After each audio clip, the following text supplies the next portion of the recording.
A'udhu billahi minash shaitanir rajeem. Bismillah rahman rahim. Assalamu alaikum, everyone. It is wonderful to see you guys here. Let me begin with a short prayer. Rabbi shrah li sadri wa yassir li amri wahlul 'uqdatam min lisani yafqahu qawli. Allahumma salli ala Muhammad wa ali Muhammad. It is wonderful to be with you guys here today for this much awaited talk with Sitara. So I'm just going to wait for a couple of notifications to see that people are able to hear us and people are able to see us. Let me just quickly check. Yes, we are live. Awesome. Awesome. And so for this much awaited call with Sitara Akram, many of you have been actually waiting, and rightly so, because it is a very important topic. As I have been announcing for a few months now that inshallah I will be hosting and promoting the work of Muslim women scholars, and there are many of them now that have bold voices that speak for the truth, that speak for the rights of Muslim women. So I'm very, very honored to have Sitara Akram with me today. She's an independent researcher with interest in Islamic law, economics, and women's rights. She recently completed her PhD in Islamic finance from the University of Leeds. Her thesis is on riba, or usury. She works full-time as a mid-senior level leader at the University of Leeds. She's passionate about justice and reducing inequalities. She has taught both at universities and in the community, more recently reading the Quran with teenagers. So, and she's married. She's the mother of two twin sons, both now also attending university. So welcome, Sitara. It's so wonderful to be with you today. Assalamu alaikum, Iram, and assalamu alaikum to everyone who's in the audience today. And thank you for having me, actually. It's very generous of you to open up your platform and showcase female voices. I think it's a very important thing that needs to happen. So I'm really grateful for this opportunity, and I'm really looking forward to this discussion, actually. This is something that gets me very excited and gets me out of bed every morning. And me too. It really does. And me too. And, like I said, that we are in it together. This is for you, for me, for our children, my daughters, maybe your granddaughters, maybe your daughters-in-law. It's for all the Muslim women and for Muslim men too. This affects everybody. We're talking about 50% of the ummah, so obviously everybody gets affected by this. And alhamdulillah for this opportunity. We are living really in very exciting times because we're able to do this now, which I don't think we would have been able to do even 10 years ago. So this is a really exciting time. It's a very blessed time, alhamdulillah. And talking about something that is very near to my heart, to your heart, and is needed really for so many Muslim women. So let's dive in, because I know you are a researcher. You have other areas of interest as well. But for me, what is of most interest is, of course, Muslim women's rights. And as I've been saying, we are all holding different pieces of the puzzle. So I want to start by saying thank you for doing the research, for doing all this work that you have done, quite literally for me, as you have done for other women, because it affects all of us, right? I am not a researcher. I won't be able to do it, but you have done it. And inshallah, you're going to be writing a book as well. So we as women are all holding different pieces of the puzzle. So it is an honor to lend my platform to allow you to have your voice and talk about what you want to talk about. And that's what I request from other women. We all need to do our part. We all need to play a part in this. We can't be waiting for a knight in shining armor to come and rescue us and do this for us. This is our responsibility, not just because we want to get the rights for women, not just correct the injustices, but also because this is God's will. This is the hukum of Allah and His Prophet Sallallahu Alaihi Wasallam. So this is a jihad. This is ibadat for me, So jumping right in, what I would love for you to, I think it would be very helpful to begin talking about Islam and the rights of Muslim women by describing to the audience the environment that was in the world, especially in Arabia, when Islam actually came for the first time. No, it's a really interesting question, Iram, and an important one, because often in the field of Islamic studies, or when we talk about Islam, or we listen to different people, scholars talk about Islam, you will find that in very traditional settings and traditional discussions, the history is of Islam is not discussed. And one of the things that I talk to my sons about this as well, is that Muslims have what I call an ahistorical relationship with Islam.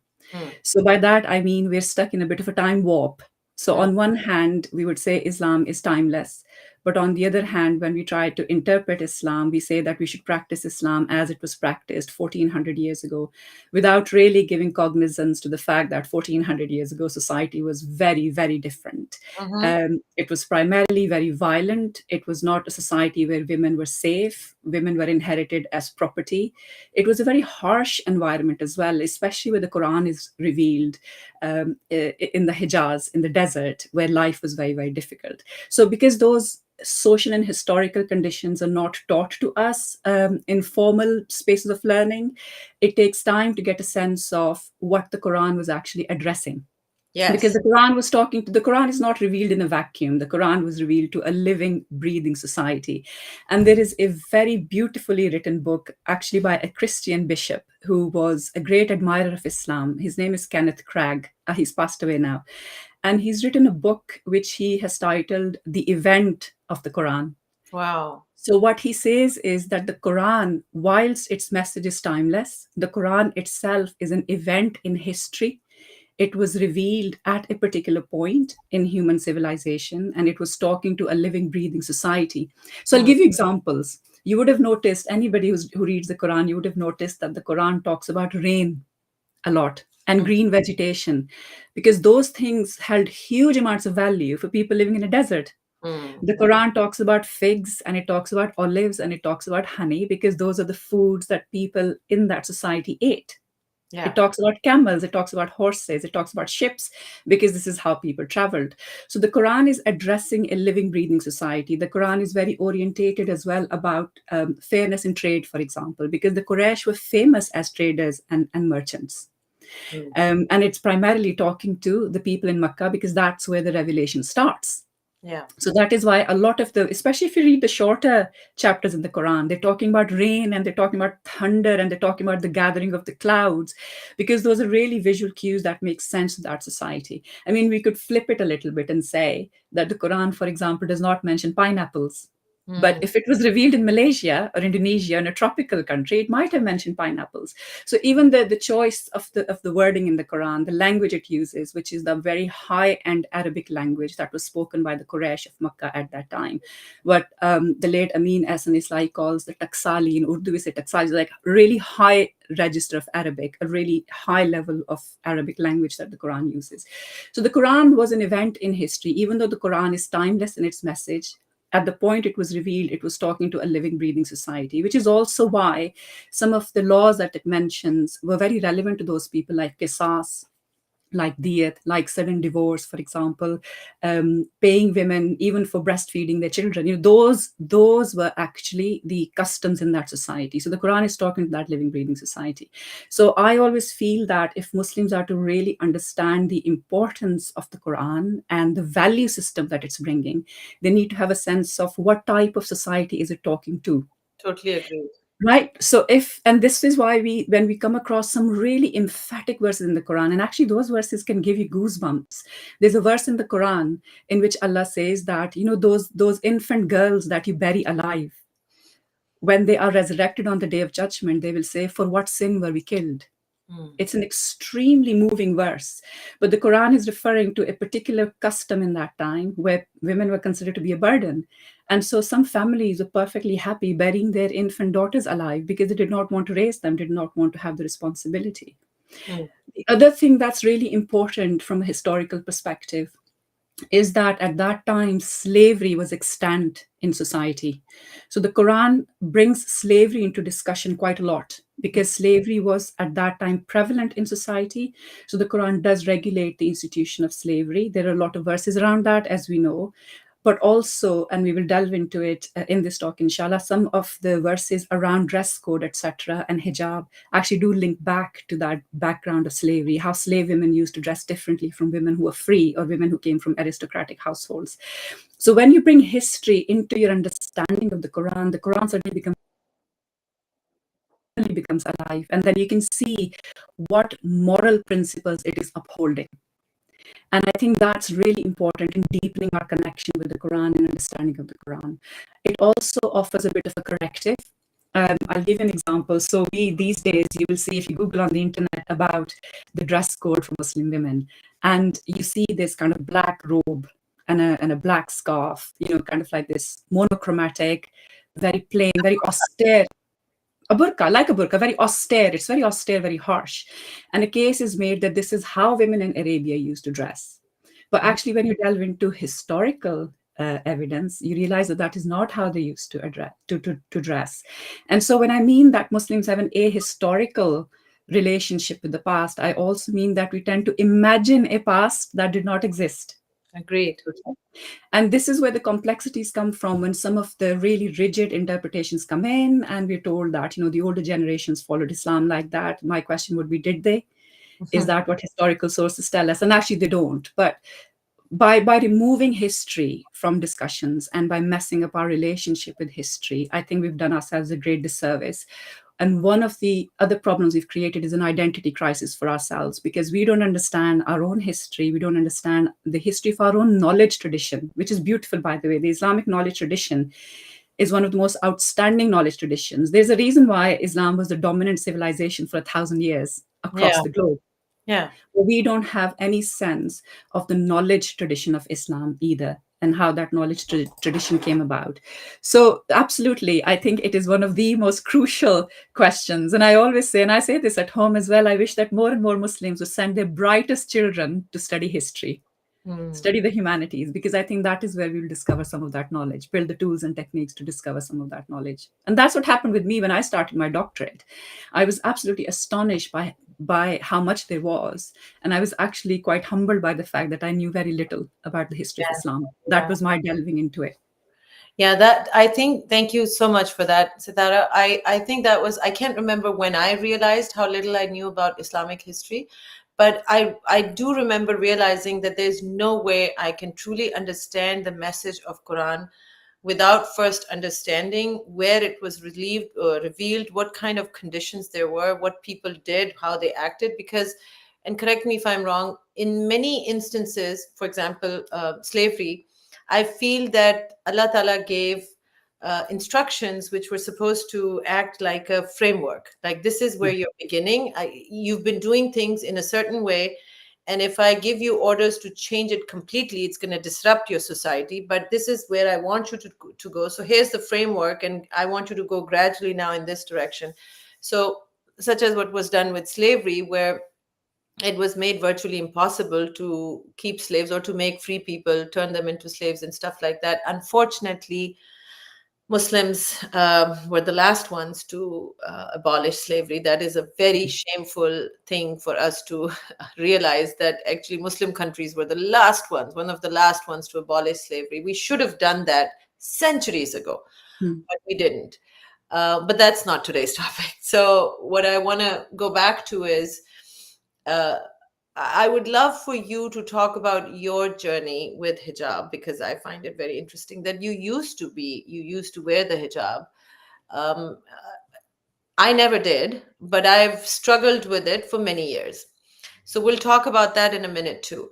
I think maybe first let's talk about um, the autonomy of women. And the reason why I want to go into this now is, as we were talking about the fact, the environment in which Quran was first revealed. I keep telling people, like, think about this thing. Why was the message of Islam so radical? Right? If you think about it, because people will say, oh, because people were polygamous and Nabi Karim Sallallahu said, worship only one God. First of all, they knew the name Allah. There were many worshippers of Allah, and Khana Kaaba was there, and they had other idols in there.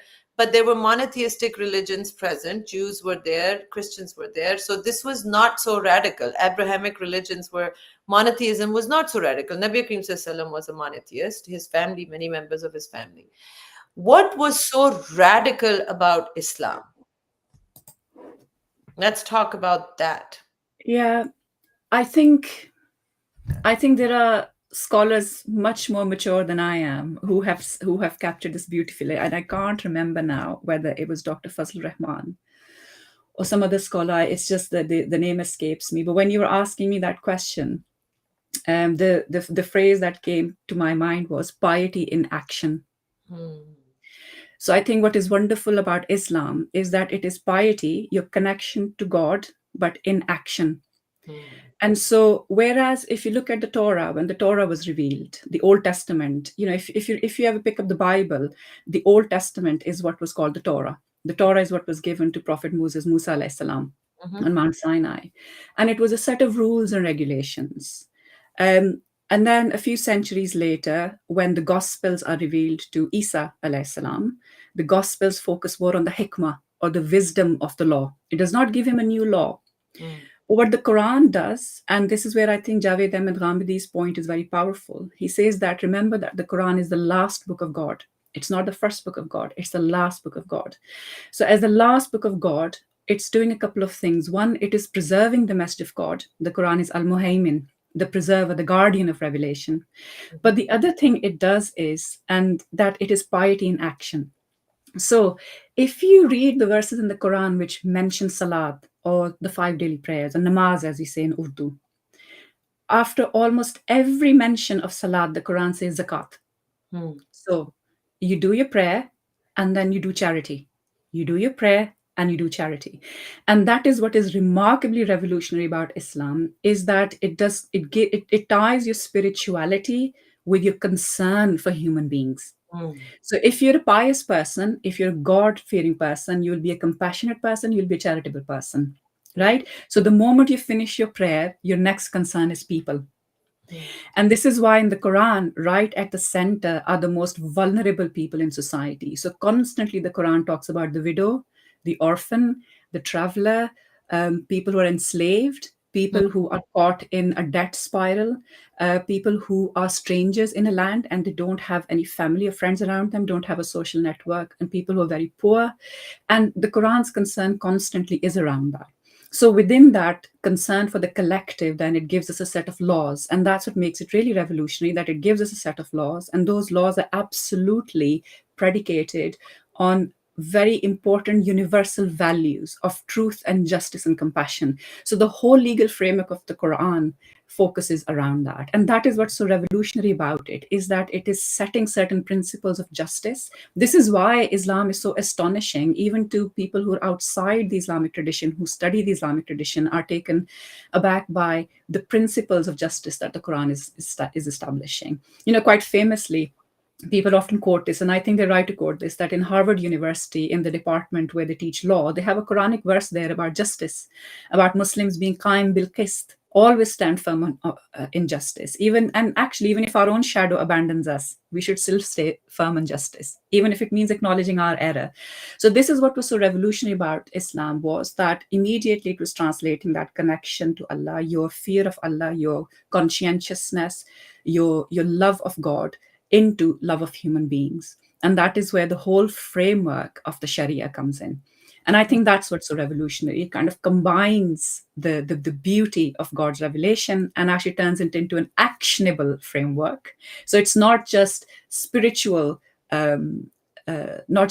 teachings, and it leaves us at spiritual teachings. No, it then gives us a framework to create a better society because it's reforming the individual. So it's doing tazkiyah or purification of the individual, and then giving us a vision of what a fair society looks like. And I think that's what's absolutely so revolutionary. And this is why women's rights, if you look in context of, about 2000 years of patriarchy, 2500 years of patriarchy and patriarchal oppression of women, because patriarchy is an oppressive system.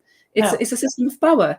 And the Quran is hitting pretty much each and every assumption on which patriarchy is built. The Quran does that.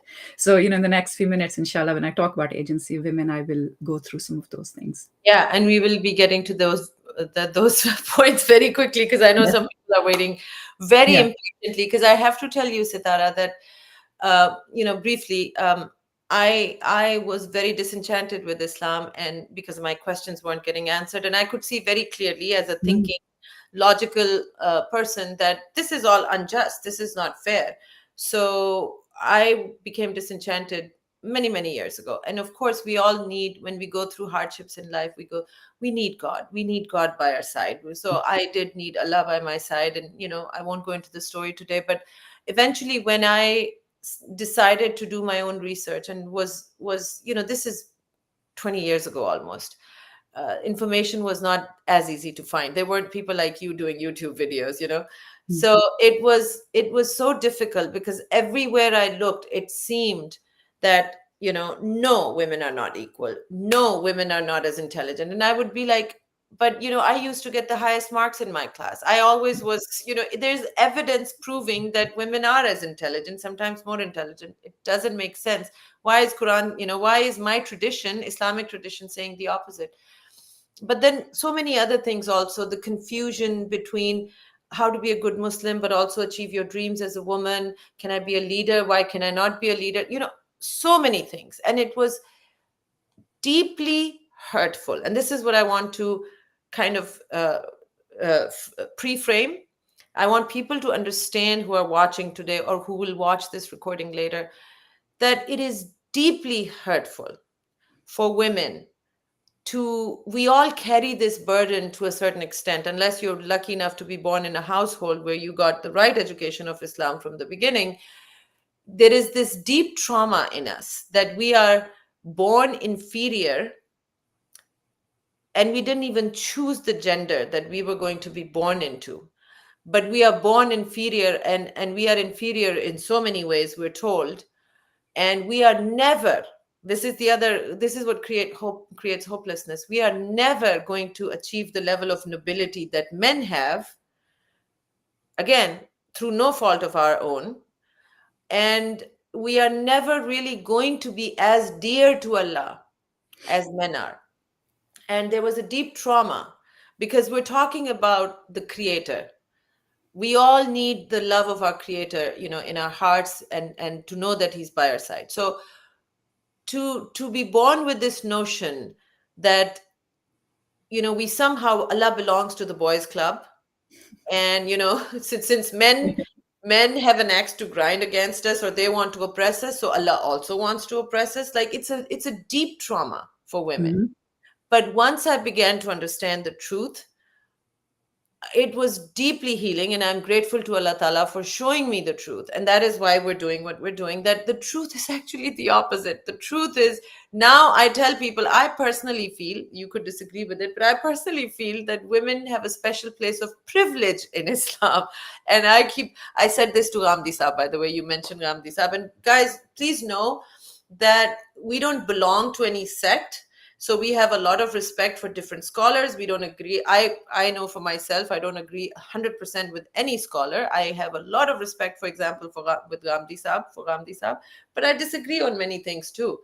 But I said to Ramdi Saab not too long ago, because I always raise question about women's rights with him, right? He knows, okay, if she's going to ask a question, it's going to be about women. So I said, Ramdi Saab, मुझे तो लगता है कि अल्लाह हमारे नखरे उठाता है. Islam is very partial towards us. And he laughed and he said, आपने समंदर को कूजे में बंद कर दिया, आप ये चाहती हैं. This is what you want, right? That Allah हमारे नखरे उठाता है. I'm like, मुझे तो लगता है, I actually feel it कि हमारा नखरा उठाया जाता है औरत का इस्लाम में. Anyway, so let's start unpacking this now, Sitara. So Mhm. I want to do this in a way that is going to be as much as we can do in this one sitting, for people to be able to understand. Number one, we kind of showed the backdrop. This is what was going on, not just in Arabia, by the way, but in the entire world. Women were considered either inferior or property of men, or like what Aristotle used to believe, that they are a subspecies within the human species, that they're so inferior to men that they should be called another species. So that was the prevailing mindset. And then here comes Islam, and totally radical message, which is women are equal. Mhm. So I'll let you start with that now. Yeah. Yeah. Are women equal? Let me ask you that. Are we equal to men? Absolutely, they are. Absolutely, they are. And I think I'll just give a little bit of an insight into my journey as well. So, born in Pakistan, lived there for the first 28 years of my life.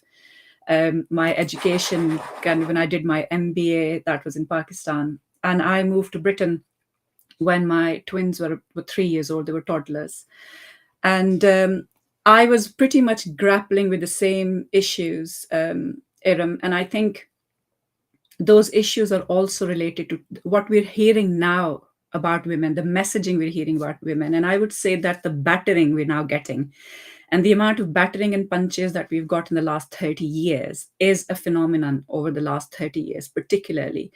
And it's to do with the rise of a particular form of Islam, which is political and also, I would say, Arabized.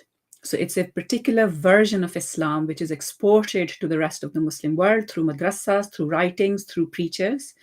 And that is an Islam that has battered women a lot. So I really feel, especially for the younger generations, the millennials who followed us and Generation Z who've grown up in this anxiety ridden, kind of discourse about women, which is very demeaning towards women and actually towards men. I think often men don't realize how demeaning it is towards them. So I Agree. think there's been a particular pressure point, but because we've been born and raised in this, we feel that this is Islam. This is what Islam always looked like. It did not. Okay, so I think we have to understand that we are at a particular moment in time. Farid Isaac uses a very good word. He calls it the now moment. So our now moment is different from the now moment that my mother saw, which is different from the now moment that my grandmother saw. Okay, so the environment in which we're growing up, the messages we're getting, they change. So in the last 20 to 30 years, we've seen a resurgence of patriarchal messages in Islam.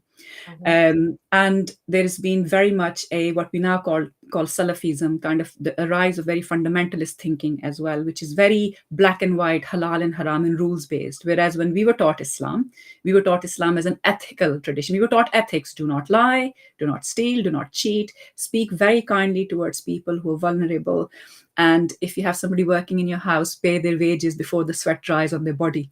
That Exactly. is the Islam I grew up with. And then you said your 5 daily prayers and you did your fasting. So our Islam was actually quite small. The Islam that young men and women are now facing in is Islam of rules. And the rules are so big, nobody can ever keep track of them. It's impossible.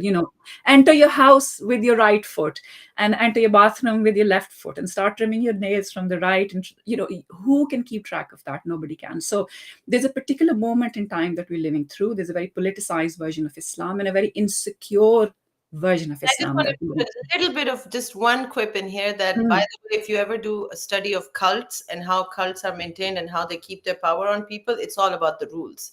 Oh, absolutely. Get people focused on the rules so much, you're so scared of making a mistake that Hmm. you don't pay attention to other things, such as, what is my faith and what does God want from me? So you're just constantly just paying attention to rules and not breaking them because your clan or your tribe or your group will Yeah. then ostracize you for that. So anyway, Yes. I just wanted to So put that. that actually also demands conformism from you. So inshallah, maybe at a later sitting, we can talk about how sects work. Sects work in precisely this way. They have these rules of power that they play in trying to keep people remaining within the sect. These are actually very harsh, quite cruel ways of doing that. But yeah, just coming back to my journey. So I grew up in Pakistan, very kind of ethics oriented understanding of Islam. And then, kind of in my late teens, I started becoming aware of this. But women have inferior intellect, naqisul akal. Women have inferior faith, naqisul deen. That is how the famous hadith used to be translated. Women have been born from the rib of Adam, and they're crooked. So if you try to straighten the rib, it will break. So don't Fix. try to fix them. Don't try to reason with them. They're irrational anyway. If you reason with them, then some some kind of explosion will happen. They're So I really emotional. started to, yeah, not rational. So all those messages were coming our way, and just like you, I used to sit and think that if Allah has given me inferior intellect, then how come He's enabled me to pinpoint this? Because I could be, if I was subhuman, I could be like an animal with no sense whatsoever of my inferiority. I wouldn't be rationalizing it. I wouldn't be thinking about it intellectually. But the fact that He's given me that thought, the ability to think that thought, but then also if Allah is Al Hakam, so he's a judge, a fair judge, and he's al-adl. So the interesting thing here is Allah does not say that I'm adil or possessing of the quality of justice. I am justice. It's Mm-hmm. an absolute. Saying that Allah is al-adl Mm-hmm. means that he is absolute justice. So if Allah is absolutely fair, then how can he commit this unfairness? So rationally, it doesn't make sense. So And I you was, also mentioned something else, which was very interesting, Sitara, when we were talking, that if I am of inferior yeah. intellect, then why would I be judged the same?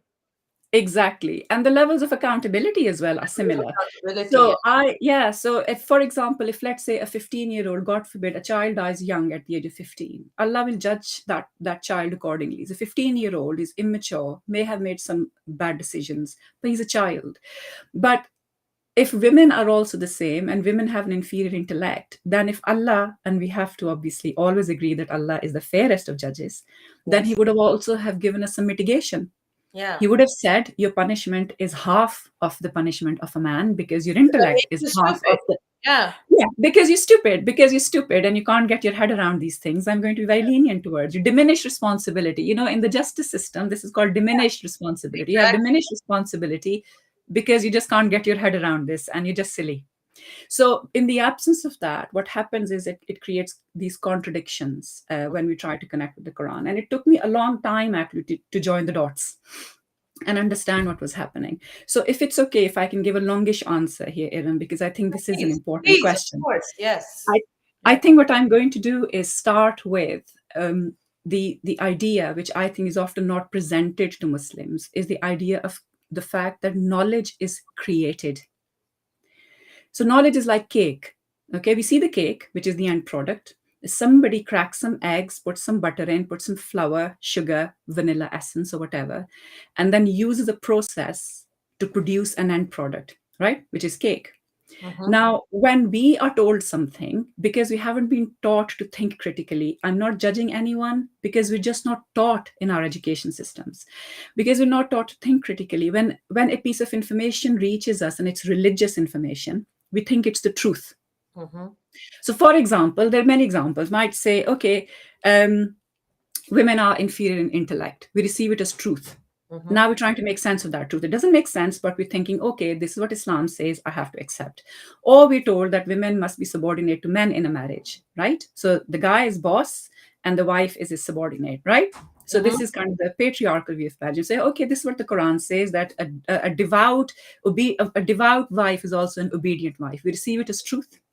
We also have some other truths. For example, Islam says a woman must stay in the house. We receive these as truths. Now, what they are, in fact, are opinions and interpretations, and they have been arrived at through a process of interpretation, of knowledge creation. So, a scholar has taken some stuff from the Quran, taken some stuff from Hadith, from his culture, from his customs, from his own conditioning. He has made some assumptions about that knowledge. He's then presented it as an opinion. So I'll give you an example. You would have heard, most people here in the audience today would have heard this, that all of a woman is aura, that all of a woman is nakedness. It's a terrible, terrible word. That all of a woman is defective. She's nakedness. She's a private part. She's genitalia, right? Therefore, she must always be covered because this is something genitalia shameful. So all of the women must be covered, right? Everybody. So if you go to any traditional if you listen to any traditional preacher, we say, well, all of a woman is an aura, but you must be covered. So we receive it as truth. What it actually is the opinion of Imam al-Badawi, written in the 13th century. Wow. Okay. So what Bedawi is Is that saying what the is word aurat comes from? that's where the word aurat comes from. It's actually not a nice word. So Al-Baidawi is saying that, and by the way, he also says something else. He says that all of a free woman is aura. So a Wow. free woman must cover herself, but the aura of a slave woman is from the navel to her knees. Wow. The rest of So her a can be slave, naked. the rest of it can be naked. But what we receive now in the year 2024 is what we see this as received truth, that all of a woman is aura, therefore she must cover up. So the reason why I'm pointing that out is that knowledge is created through a process of interacting with the Quran and Hadith. and other forms of knowledge. Um, in Western academia, it's called epistemology, the study of how knowledge is created. Okay, that's what it's called. In Mm-hmm. our tradition, it's called usulul fiqh. Mm-hmm. So usulul fiqh are the principles that you use to extract knowledge from Quran and Hadith. I'll give you an example. One of the usul, one of the principles in Islam, is that Quran is the revealed word of God, and because it is the revealed word of God, it is absolute truth and it's certain. It's Mm-hmm. certain knowledge. Okay, now this is an usul. So we start a process of interpretation, and that process of interpretation takes a principle that we will not question the word of God because it is the word of God. Okay, so what I'm trying to say is, and I've done a tiny little diagram. I don't know how it'll show up, but these are my scribbles. Does that show Yeah, up properly? you can see it. Okay, you And can we'll put see it it. up in editing, we'll put it up on the screen. Okay, I'll send that to you. So Professor Khalid Abul Fadl, I've put him down as Kaif. Here's Professor Khalid Abul Fadl's kind of explanation. So the author, You're going from the top? yeah. So at the top, you'll see the author of the Quran is Allah, Mm-hmm. right? The Quran is read by a human being, that is you, me, men, women, children, and the text of the Quran is available to us, but that text was put down about 1400 years ago. So we have to understand what that text means. We have to take a process. And when we change as a reader, that's what the dotted line is for. That if I change as a reader, I become more mature, I go through some hardship in life, I get older, I move to a different country. My reading of the Quran and the same text will change, Yeah, you're on this side now. Okay. right? So the point I'm trying to make is that when you create knowledge, this movement is always happening Yeah. between the reader and the text as they're trying to understand that text. Okay, so when our scholars from 1,000 years ago are living in a highly patriarchal society, it is very easy for them to say that a woman is subordinate to a man Mm-hmm. because that's what they see around them. But for us who live in, for example, a human rights based framework in the modern world, right, the United States says that humans have rights and men and women are equal. So gender should not imply inequality, right? So when I read the Quran, I'm going to try to look for equality in the Quran. This will happen because I'm a product of my That, times. We're all yes. bound. We're all bound by the culture, the morality, the sensibilities that we have. So the same Quran is read differently by every generation of Muslims. That is the beauty of the Quran, that it's read differently. Okay. So the point I'm trying to make is somebody's asked a question as well about what I mean by aura. All I'm saying is that what we're receiving as truth, that somebody has said that all of a woman is naked and should cover herself, is actually the opinion of a scholar. And that scholar lived 700 years ago. Yeah. So we may or may not agree with his opinion. So we have to delve into the Quran itself and find that opinion and see if it agrees with the Quran. Because the Quran is the furqan, it is the criterion between truth and falsehood. So we have to test it. So what happens when knowledge is Thanks, Sarah. created? I just want to Sorry. ask you a question Yeah. before we go forward. So, obviously, so somebody in the 600 years ago would have read the Quran, interacted with the Quran, understood the Quran differently because of what they were accustomed to, and we're looking at it from a different point of view. Uh, how do we know how the Mm. Sahaba interpreted the Quran? That I guess that's the only important thing, right? Mhm. Because how Yeah. did the Prophet ﷺ show through example what Quran actually meant? That Yeah. would be the only important thing to pay attention to then. Absolutely. But then in that interpretation, did they class something as deen or not, a religious responsibility or not? Mm. That is also important. So, for example, Prophet Muhammad sallallahu alaihi wasallam did not class gardening as a religious responsibility, Mm-hmm. right? So, gardening is not a religious responsibility. So, we have to when we go back to the example of the Prophet Muhammad sallallahu alaihi wasallam and his Sahaba, we then look at which of their opinions have to do with Deen. Mm. This is actually encapsulated in a very famous hadith, and this is found in both Bukhari and Muslim, where the people of Medina who were growing date palm trees Yes. asked the Prophet if they could graft the tree. And he said, go on and graft the tree. But when they did the grafting, which is where you combine the shoots of two trees, the fruit wasn't great. The fruit yield dropped. So they came to the prophet and said, you asked us to graft, and then the fruit yield has dropped. And the prophet said, yes, but I'm not a farmer. I'm a prophet of God. So you Yeah. don't have to take farming advice from me. So Yeah. when we look at what the Sahaba and Prophet Muhammad SAW are telling us, we also have to look at what they're telling us about deen. Yeah. So I suppose the point I'm trying to make is here, when women, particularly women, are receiving all these messages as truths, it and that sends an alarm bell in your head that, oh my God, this does not sound fair. And God is a fair God, and this just does not sit right with me. Please follow that feeling. Please Mm. follow that feeling and follow it through and do your research until you're satisfied. So, coming back to that point about agency of women, then, once you start looking at the Quran, once you start understanding that there's a difference between the revealed word of God and an interpretation of the revealed word of God, these are two different things. Yeah. Then you can go back and you can then critique those interpretations. You can play around with them. You can look at different views of people and then decide, okay, this one seems to me to be the closest to the Quran. This seems to be the closest to the Prophet's Sunnah and his uswa, his noble example. So, for example, we do not find anything in the Prophet's example of him ever speaking harshly to a woman, ever Mhm. telling a woman what to wear, ever judging her for her appearance, and he was never harsh towards his wives. He never hit his wives. This is his uswa. So Mhm. then, if somebody says that a man is allowed to hit his wife, you think, well, hang on a minute. What is the Prophet's uswa here? What is Mm. his example? In Exactly. fact, he said that the best of men are those who treat their family, their women in the best manner. Yeah. So when you start seeing contradictions like that, please follow them through. If you have a sense of unease, don't dismiss it. Why? Because Allah has given us all a fitra. That fitra is what is it? That fitra is Allah blowing a soul into our bodies. In Mm. the Quran, when he says he's created all of us, he breathes into us. When he breathes into us, some divine qualities enter us. One of those divine qualities is an innate sense of right and wrong. We call it fitra. That is Yeah. why we say Islam is the deen, a religion of fitra. It's aligned to your nature, inherent nature. So if you get that sense of unease, and I'm sitting there thinking, I really love God. I'm not going to stop. This is me like a 17, 18-year-old. I really love God. I'm not going to stop loving God because he's my kind of lifeline. I rely on him so much. I love him. This is my relationship with him. So I have to find another explanation for Yeah. why I'm hearing all of this ugliness and unfairness about women. And this was throughout my life. Throughout my life. I'm 46 soon. This is the quest that has taken me forward. Is I want to make sense of it.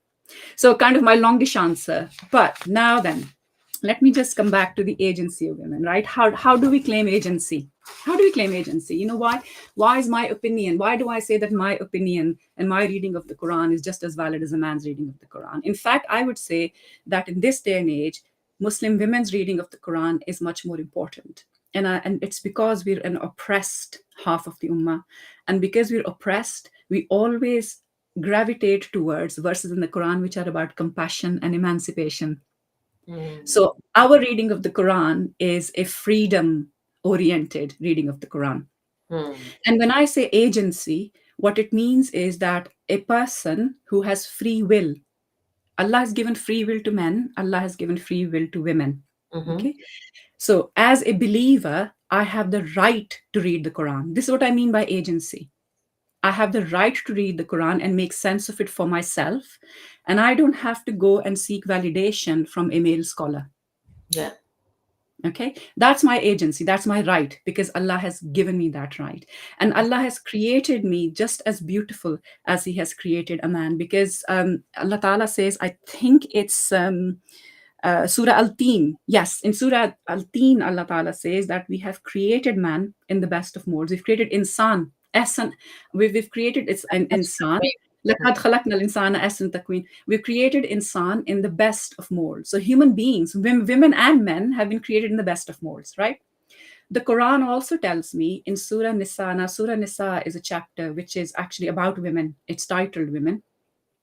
And the first verse in the Quran, in that chapter, is absolutely the most crucial for women in claiming their agency, because that verse is doing a few things. Now, that verse, if you allow me, I'll just read it out because I think it's very Yeah. important. Please. So, mankind, reverence your guardian Lord who created you from a single person and created of like nature his mate, and from them he scattered like seeds countless men and women. So, reverence Allah through whom you demand your mutual rights, and reverence the wombs that bore you. Hmm. For Allah ever watches over you. This is Surah Nisa. And interestingly, in that surah, the Arabic term used is nafsin wahidatin, Hmm. one nafs. So from one nafs, whatever that spiritual being, that human being is, its mate has been created. Hmm. So the Quran says, and the Quran is doing something interesting here. The Quran is actually taking aim as well at the Judeo Christian belief. And by the way, it's important for me to say that here, that the belief that the woman is born from the crooked rib of Adam and that Eve tempted Adam to eat the fruit of the tree are Judeo Christian doctrines, they're Judeo Christian beliefs. The Quran is taking aim at them straight away. And the Quran is saying, I have created both Adam and his mate. Eve's name is not mentioned. Adam and his mate from the same nafs. Hmm. So men and women are literally the same substance of creation. Hmm. Okay, so that's your equality right there in creation. Hmm. Then Allah tells us that he's also given us spiritual equality in faith, and he does that in Surah Al-Azab. This is chapter 33, ayat 35. Mhm. And this actually ties back to that question that we were saying as well, Iram, about accountability. Mhm. Yeah, that Mhm. there's equality and there's equal accountability. Allah says, for Muslim men and women, for believing men and women, for devout men and women, for true men and women, for men and women who are patient and constant, for men and women who humble themselves, for men and women who give in charity, for men and women who fast, for men and women who guard their chastity, and for men and women who engage much in Allah's praise, for them has Allah prepared forgiveness and great reward. So Hmm. here is my spiritual equality. I had creation equality Mhm. when Adam and Eve are created. And then I have spiritual equality. And then Allah is saying, and I have created you in the best of molds. So if a man has been created in the best of molds, a woman has also been created in the best of molds. So that tells you that in Allah's eyes, there is no bias around gender. Hmm. Okay. But I want to compare that, and this is important. I'm just going to compare that a little bit with some of the things that our scholars have said. And Nikat Satar, by the way, in her book, um, she cited actually in a book, Feminism in Islam, contextualizing equality of gender in Islam. And Nikat Satar writes this. This is really interesting. This is how, see how scholars are approaching these, right? These are the truths that reach us. So the scholars are saying, Bedawi states that men are in charge of women as rulers are in charge of their subjects. Hmm. God has preferred God has preferred one sex over the other. Now, if I'm doing critical thinking, I would stop right there and say, well, that's not what Surah Nisa said. Mhm. But look what the scholar is saying, because God has preferred men over women in the completeness of mental ability, good counsel, complete power in the performance of duties and the carrying out of divine commands. Hence, to men has been confined prophecy. So, a male scholar is saying that prophecy is confined to men, religious leadership, saintship, the performance of religious rites, the giving of evidence in law courts, the duties of the holy war and worship in the mosque on Friday, the privileges of electing chiefs, the larger share of inheritance, and discretion in the matter of divorce by virtue of what they spend of their wealth in marrying women, such as their dowers, and they bear the cost of their maintenance. So you can see that in our scholars' viewpoint, the hierarchy of creation was different. The hierarchy of creation was Adam was created, he's perfection. Mhm. His mate Eve was created from his crooked rib. So she is, as you were saying earlier, subhuman. And Mhm. she's deficient in intellect. This is why she gets less in inheritance. She gets less, her witness and testimony isn't worthy, her counsel isn't worthy, and Allah has not given her prophecy. Hmm. So we have all of this onslaught of opinions. And I want to actually stop at prophecy. And I did say it was going to be a longish answer, but I think it's important because we're claiming agency. We're saying that I'm a worthy believer and I'm just as worthy in Allah's eyes. So, in terms of prophecy as well, there is a massive misunderstanding. So, at the time that Allah was still sending prophets and messengers, right? We know how harsh society was, and we know that many of Allah's messengers were actually persecuted. Many of Allah's prophets were actually killed. There are verses in the Quran where Allah says, "Why did you unjustly kill my prophets?" Yeah. We know Hazrat Yahya for sure was killed. We've seen what happened with Hazrat Yahya. So prophecy is a combination of two things. One, you're receiving revelation from God because God chooses to do that. Second, it is a social leadership position. So you're going out to society to preach truth to people. And when you do that, you get a reaction. And that reaction is often violent. We saw that Prophet Muhammad was persecuted, people threw Yeah. stones at him. Yeah. Now, Allah has not given that leadership responsibility, the social leadership responsibility to women. Because even if men are being killed and persecuted, women who are already unsafe and had to live under the protection of men would not have been able to bear that burden, would have been impossible. Yeah. But, and this is where the Quran is revolutionary. Let me take that back to the Quran being revolutionary. The Quran itself gives us examples of women's capacity to receive revelation. Mm-hmm. Hazrat Musa's mother, for example. There Yeah. you go. But And Hazrat I Musa's have mother, to say that, the word wahi is used for Hazrat Musa's mother. The word there wahi, people will do mental gymnastics and verbal gymnastics to say that that was not wahi, that was just ilham, that was just, I mean, it saddens me. But please continue. wa'awhayna. The Quran is saying I know wa'awhayna, exactly. right? So Wahi. The Quran is saying that. So this is Surah Al-Qasas, verse 7. And Allah is saying to Prophet Moses' mother that, you suckle thy child, but when you fear about him, cast him into the river, but fear not nor grieve. So that question of Allah Ta'ala is so compassionate towards women, and he knows that a mother is being asked to give away her child, one of the most Most, possibly an impossible decision. yeah. So what does he do? He reassures her and he says, "Fear not, grieve, nor grieve, for we shall restore him to you." Mm, Right? So not only is she being inspired, and then Maryam alayhi salam, who's mentioned 70 times in the Quran, who takes wahi to her? mm. Jibreel Gabriel, alayhi salam. Gabriel Islam, The yeah. same, so Gabriel, the same angel who takes wahi to Prophet Muhammad sallallahu alaihi wasallam. So there is no issue with the capacity of women to receive revelation from God. God is also talking directly to women of whom he gives us examples in the Quran. But what he does not give them is the responsibility to go out to society, because that would have been impossible to them. So it's when you start connecting the dots like that in the Quran that you realize that women are just as worthy believers for Allah. They have the same level of accountability in the day of judgment. Allah has given them the same capacity for spirituality, for piety, and He's given them the same intellect to also interpret the Quran and interpret the Sunnah of the Prophet and to create knowledge. And that is something Muslim women did for centuries before they were removed from history and before they were removed from institutions of learning. So I know that's a long answer. No, But I wanted to. that's a very necessary one. Thank you so much, Yes, Sarah. And I just want to comment here quickly that there are many things that Allah Ta'ala honored women to be the first. For example, um, Hazrat Khadija being the first believer, Razila Ta'ala anha. Hazrat, um, I'm forgetting her name, the first Shaheed, Hazrat, uh, I'm forgetting her name, but Sahabiya who was a slave. She was the first Shaheed of Islam. She was Abu Jahal's slave. Maybe somebody else will remind me, but there were many firsts that were given to women, and even in scholarship, for example, we know that the first mufti was Hazrat Aisha radhiyallahu ta'ala anha. People, even that's the right. even our revered Sahaba and the caliphs used to go to her.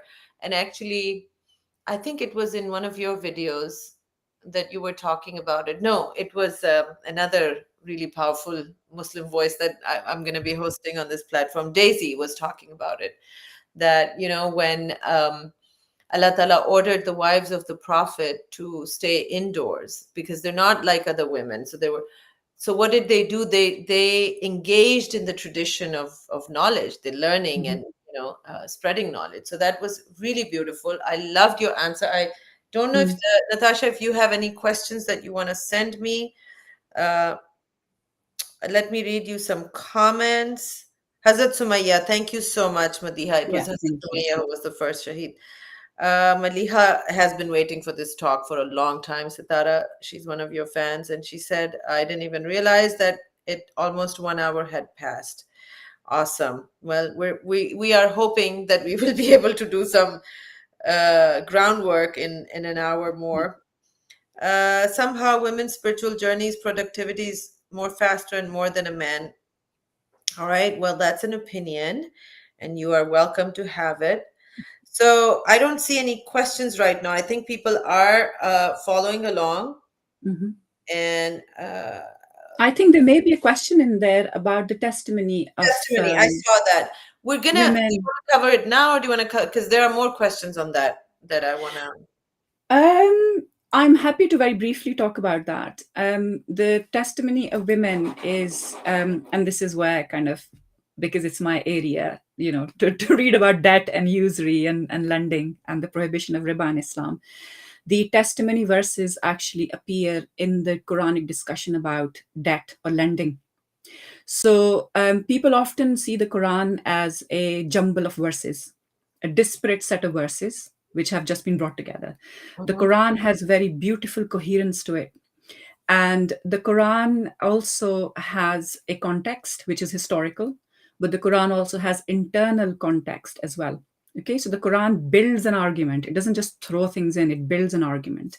So, in the case of the whole discussion about usury, the argument actually starts from verse 245 in Surah Al Baqarah, where Allah starts talking about giving charity to those in need. So, the whole discussion is about infaq or charity. mhm, And then from verse 275 onwards, there are specific instructions about exploitative types of loans. mhm, Okay. Following on from those verses, Allah actually gives Muslims a recommendation. The recommendation was to write the contract of debt. mhm. Why? Because if you don't remember, in Arabia, people did not know how to write. Yeah. And also, the paper Paper was not wasn't, available. paper Paper wasn't wasn't available. So you invented. had to write on parchment, you had to write on dried and stretched goat skin. It was very difficult to do. But Allah makes a recommendation that, especially if you're out traveling, write this down. Why? Because people can forget, memories can be faulty, disputes can occur. So the Quran is actually taking a very common sense view, and people often forget this bit of the verse. The first thing that the Quran says is that get two male witnesses. Now, I could argue that men's intellect is flawed because you could just have one male witness, And it should but the be Quran, enough. and that should be enough. So the Quran is actually asking for two male witnesses. Why? And this is again an established principle in justice system as well, that you try to get more than one witness. Why? Because they can corroborate each other. Hmm. Simple Otherwise, as that. yeah, his word against the other. Otherwise, it's one person's memory. And by the way, human memory is incredibly faulty. People Yeah. think the human memory is great. It's not. So the Mhm, Quran says get two men. If you can't find two men, then get two women. Get a man and get two women. And one may forget, so ask her to bring another one with her. Now, this is actually a support mechanism. It's what we would call a reasonable adjustment because women did not used to go out. Women did not used to engage in trade because trade was very unsafe. Women could not travel further distances. So they would very rarely engage in contractual forms of ownership or lending. Okay, women were not doing these negotiations. So Allah is saying that if one of them forgets or makes an error because they don't deal with it very often, she can take another person with her because that person would be able to corroborate her testimony. also, Now, social pressure, Sitara. There can and be, social pressure, it's terrifying for women to go into, yeah, courts you of have to law remember or, exactly again the condition, the environment that this is being revealed in, where just a few years ago women were treated as animals, they were property of men. So yeah. now that Quran has come and said, okay, you're equal, you have these rights, but there's a lot of conditioning that has already happened. So if there are Mhm. women who are not bold, so there's such a huge difference when I'm talking to my students who are, raised in the West versus Mhm. women raised in Pakistan. I can already see the difference, the level of Yeah. confidence, and you know. So Mhm. Islam is mindful of that also, that these women just got emancipation, but that doesn't mean Yeah. that their conditioning has changed. So Yeah. in order to again have support, you can feel a little bit more bold, Yeah. if you will, when you have You the have to have a support. buddy. woman. have a Yeah, buddy. It's a buddy, buddying exactly, system. to support you. It's It as does not mean you're too dumb. Therefore, no, if you're, I mean, Islam is a deen of hikmat. So anybody with normal brain cells would be like, if somebody, if you're a human, Sitara, and compared to you, a cat, let's say, or a chimpanzee is of less intellect, then having two chimpanzees be versus you doesn't make any sense because they're no, still no, it doesn't. chimpanzees. Because Yeah. if you're deficient, you're deficient. It does. It's not going to make any sense. So, Absolutely. yeah, two So of you it's a are not going to budding suddenly system. make you. Yeah, Yeah. yeah, exactly. It's a budding system. Now, somebody has already put in the comments here about, well, what if a woman is raped or something like that? A crime happens. Again, this is a very important, very, very good observation. These verses are not about a crime happening. When you write a contract down, you're actually getting witnesses to the contract. They are people of your choosing.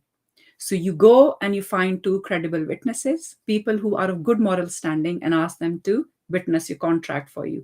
When a crime happens, it is not pre planned. It can just happen. A murder, a sexual assault, a rape can just happen. Whoever then is there as witness is the witness. Does Mm, that make sense? Those are two completely different situations. God is not talking about the committing of a crime. He's actually talking about finding two people who can evidence some documentation for you. Now, the person who very astutely pointed this out is Imam Ibn Taymiyyah. mm, He wrote about this. He wrote about this and he said that our scholars' traditional understanding is wrong. And if you really want to get into the power politics of this, then Professor Muhammad Fadil, I think he's based in McGill University in Canada. He's written a brilliant paper on this halving of testimony of women. And he shows that by taking this verse out of context, what was achieved was that women were prevented from becoming Qadi or court judges, mm, because at that time being a court judge was a very influential political position. You had to be friends with the caliph. You had to be friends with the caliph because he'll appoint you. And mm, what happened was the scholars then said, because a woman's testimony is not worthy, therefore she cannot listen to testimony, and therefore she can also not be a court judge because court judges listen to testimony. So what happened was that women were removed from kind of the whole justice system, from playing any part in becoming court judges or becoming politically influential. But this is the verse being taken completely out of context. You can open the Quran now and read it. The Quran is very clear. If you're out traveling, you contract a debt, make sure you write it down. Get two witnesses from among yourselves, so people you know who are of good moral standing, two men. If not two men, then one man and two women. And let the scribe also write it down in fairness and not change the contract when he's writing it down. Because if I'm somebody who's not literate, I don't know how to read and write, I'm trusting on a notary to do this for me, the notary might just put something dodgy in there. So Allah is saying to the scribe, make sure that you write down what is being said to you and be fair. So this is the set of verses. But because our scholars had not developed those methodologies to look at the Quran in its entire coherent context, they just pulled that verse out, and that was then used to eventually reduce the political role of women. mm. And it is an absolute atrocity that that was done. But as I said, my argument here is not new. Imam Ibn Taymiyyah said this centuries ago, and he said it's a complete misunderstanding of this verse, because the verse is not talking about any crimes being committed at all. It's not about shahada in the sense of what we say in Urdu, gawahi, being in a court of law and giving your account of a crime. This Mm. is about notarizing a piece of paper and two people saying, yes, I'm witness to the fact that these people owe £50 to each other. And even I would say, when I help victims of domestic violence, Sitara, even to this day there are so many women, even in America, American women, not just Pakistani women living in America, where I would ask, if I'm going to help them go through the divorce proceedings, how much money does your husband make, and they say, I have no idea. So that Mm, this, just 50 years ago in America, women could not even open an account, right? So traditionally women have been held back, as we were talking, you and I, that women typically, you won't see them in finance, especially Muslim women. yeah. You and I perhaps are exceptions in that. You are that's your background, is finance, and I have delved into that too, but typically you won't see them in those fields, and we're talking about almost 1500 years ago. So Yes. so hopefully that answers that question. I just want to Mhm. quickly address, somebody's asking if we will talk about Surah Nisa at number 34. That's gonna probably need a whole Yeah. talk.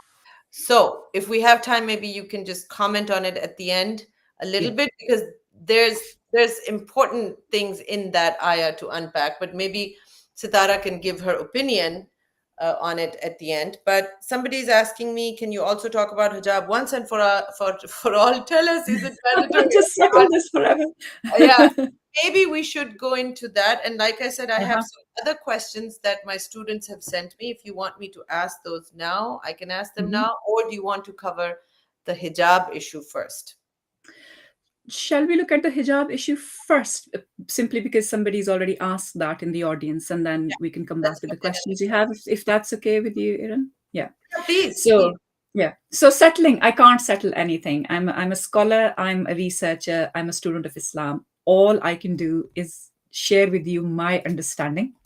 Yeah. And And then that understanding can be flawed, but this is where my understanding is at the moment. And I can tell you that in the last 20 years of living and breathing kind of Islamic legal reasoning, that my views do change, and they should change, because when new evidence comes to light, your views change. My journey has been a journey of change.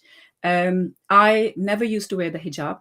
Uh, I came from a middle class Pakistani family. We were told to dress modestly, and modesty meant wearing a loose tunic with shalwar, the baggy trousers that we wear, and wearing a shawl or a dupatta around our shoulders. That's it. Nobody ever said that your hair was sinful. I don't understand when people say, hair, what is wrong with hair? I mean, men have gorgeous hair. I often say to people, oh, okay, so you notice women's hair, maybe you should see Brad Pitt in Legends of the Fall and see how much we loved his hair, his yeah, gorgeous long golden locks. So men also have attractive hair. So that's not the argument that the Quran is making, because men also have hair and women also have hair. So I don't think that yeah. If that's you the go to argument. Pakistan now, you'll see it in a second, because men now pay a lot of attention to their grooming. Oh, yeah, yeah, yeah, Beard yeah. and hair, it makes such a huge difference. And for Absolutely. Just today, my sons were saying that they want to buy this Philips grooming kit or something, which is 150 pounds. And I said, yes, when you have a job, save up and then you can buy it. Do not ask me to fund this for you. And they said, oh, maybe this could be our birthday present. So I think they're going to try some emotional blackmail. But yes, this is the thing, women and men have hair. That's not what the Quran is saying.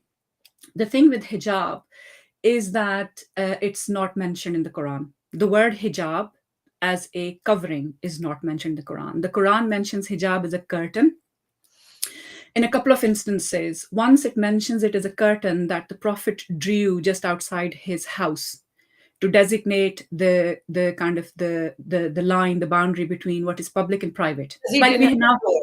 Yeah. he didn't have a door. Now we have doors. So he pulled the curtain down. And the Quran also uses hijab as something of the unseen. So the Quran says that Allah speaks to his messengers and his prophets from behind a veil. Hmm. Allah never directly talks to human beings, by the way.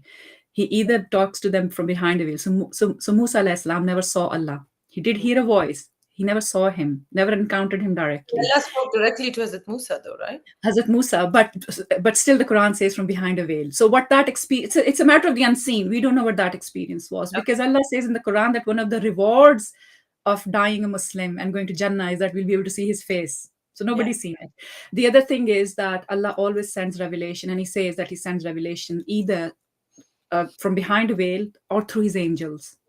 So Jibril will bring revelation, right? There is always kind of a barrier. So the word hijab in the Quran is used in that sense, never in the sense of women's clothing. So the discussions around women's clothing are found, and please do watch my videos on Surah Al-Azab I and was Surah going to Nur, mention this, that because they're very long and yeah, detailed. maybe So do a very brief overview of this, because it's yeah, going to require. Sitara has 4 videos on this subject that I have been watching. Each is about an hour long, I yeah, think. So there's a lot of background, history, context, what was going on before Islamic times. Women, so uh, niqab was not something that came with Islam. Actually, it had been practiced before that, but yeah, not for the sake of piety, but to show a class distinction. So, slave girls who were used for as sexual slaves as well for prostitution where actually it was illegal for them to cover even their head or Yes, wear niqab. They would be punished for doing that. But women of class could do that, and actually they did do it because now they were under the protection of a man of that's higher right. stature. So it was really all about the politics, the class status, and because women were still considered property of men. So if they were That's the right. property of a powerful man, then they had protection from that man. So that was the historical background. And so those of you that want to watch that in detail, and I really encourage you to do that, because here's the thing, like Sitara said, Sitara is not here to give you the verdict on whether hijab is mandatory or not. I'm not here to do that either. I've resisted this for almost 5 years with you guys, because you kept asking me, why do you talk about Allah but you don't cover yourself? Why do you talk about Quran and you don't? And I just kept resisting it, because frankly, for me, that has never been when I talk about oppression of women, although I do feel that this was part of the oppression, that this started to happen. But right now, I had more important things to talk about for women, right? Like, if you want to do hijab, good for you. If you don't want to do it, good for you, but don't force others to, adhere to your opinion. That's more important here. Mhm. So make up your own mind. Go and watch Sitara's videos. They're on her channel, Sitara Akram, and you will find the details there. We will cover some of it today, but ultimately, it needs to be your decision. Nobody has the right to tell you what you should do. And if your heart is saying one thing, like Sitara said, please pay attention to that voice in your heart, because usually it will lead you to the truth.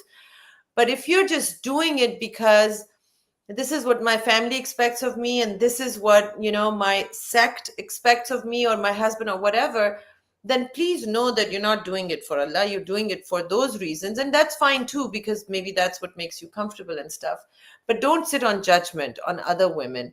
And if you have decided, you've done your research, and you are convinced that Allah wants you to do hijab or niqab, whatever it is that Allah wants you to do, and you want to do it, all the power to you. It's your right to decide to do that.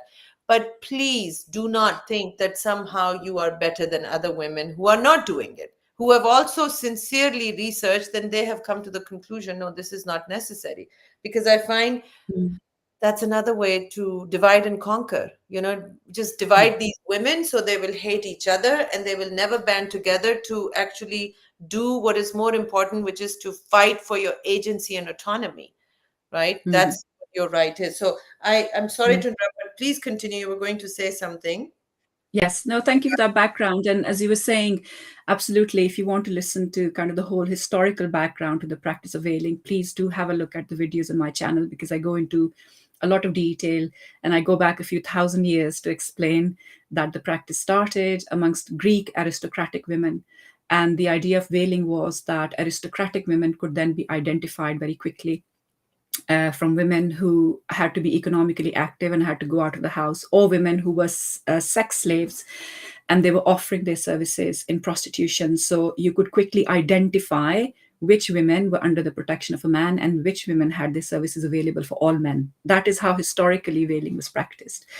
When it comes to Islam, at the time of Prophet Muhammad sallallahu alaihi wasallam, there was very much this is a very highly sexualized and promiscuous society, and the rules for dress and nakedness were very different. Okay, the way now we wear clothes, and clothes are cheaper, comparatively cheaper. At that time, even having an extra shawl It was was very very expensive. expensive. Yeah. Very clothing was extremely expensive, and actually you will find that there's a lot of research also around how clothing and slavery are linked. So in America, for example, where the African American community lived under slavery for such a long period of time, they were actually given a dress code and a certain type of clothes to wear on the plantations where they worked, Mm. because they were not allowed to wear the same clothes as their masters would wear. You see, so it's a form of distinction. So when the verses in the Quran are revealed, the aristocratic women in Arabia had the habit of flaunting themselves, both their wealth and their jewelry, but also their bodies. And they would often wear a vest which would be open at the front. So they would cover the top, but they would wear a vest that would be open at the front, so the cleavage would show. It's a very careless way of dressing. There was also another particular type of vest that they used to wear, which would be unsewn from the sides. So your body would be exposed from the sides. And women who engage in prostitution used to wear kind of the skirt where they would have a kind of like a seam, a split seam running all the way up their thigh, so their legs would show. And that was their way of kind of, saying to people, look how desirable I am, pay money for this. Yeah. So, and also women were actually auctioned as slaves for their physical form and beauty. So when the Quran is revealed, a couple of things were happening. One, there's a particular set of verses in Surah Al Ahzab, which is about Prophet Muhammad's wives and the women in his family who were being harassed by people in Medina. And Allah says that they must wear an outer garment. So don't just go out of your house wearing the clothes that you normally wear in the house, but actually wear an outer garment. And then you will be distinguished. You'd be identified as not being a slave woman. Mhm. So the hypocrites of Medina who are using that as an excuse, and they say, well, we can't tell them apart, can we? We just thought they were all slave women, and therefore we're harassing them. So that excuse was taken away from them. So the purpose of wearing the jilbab was to identify the women of Muslim households. In that People context, would where know. that identification worked, Huh?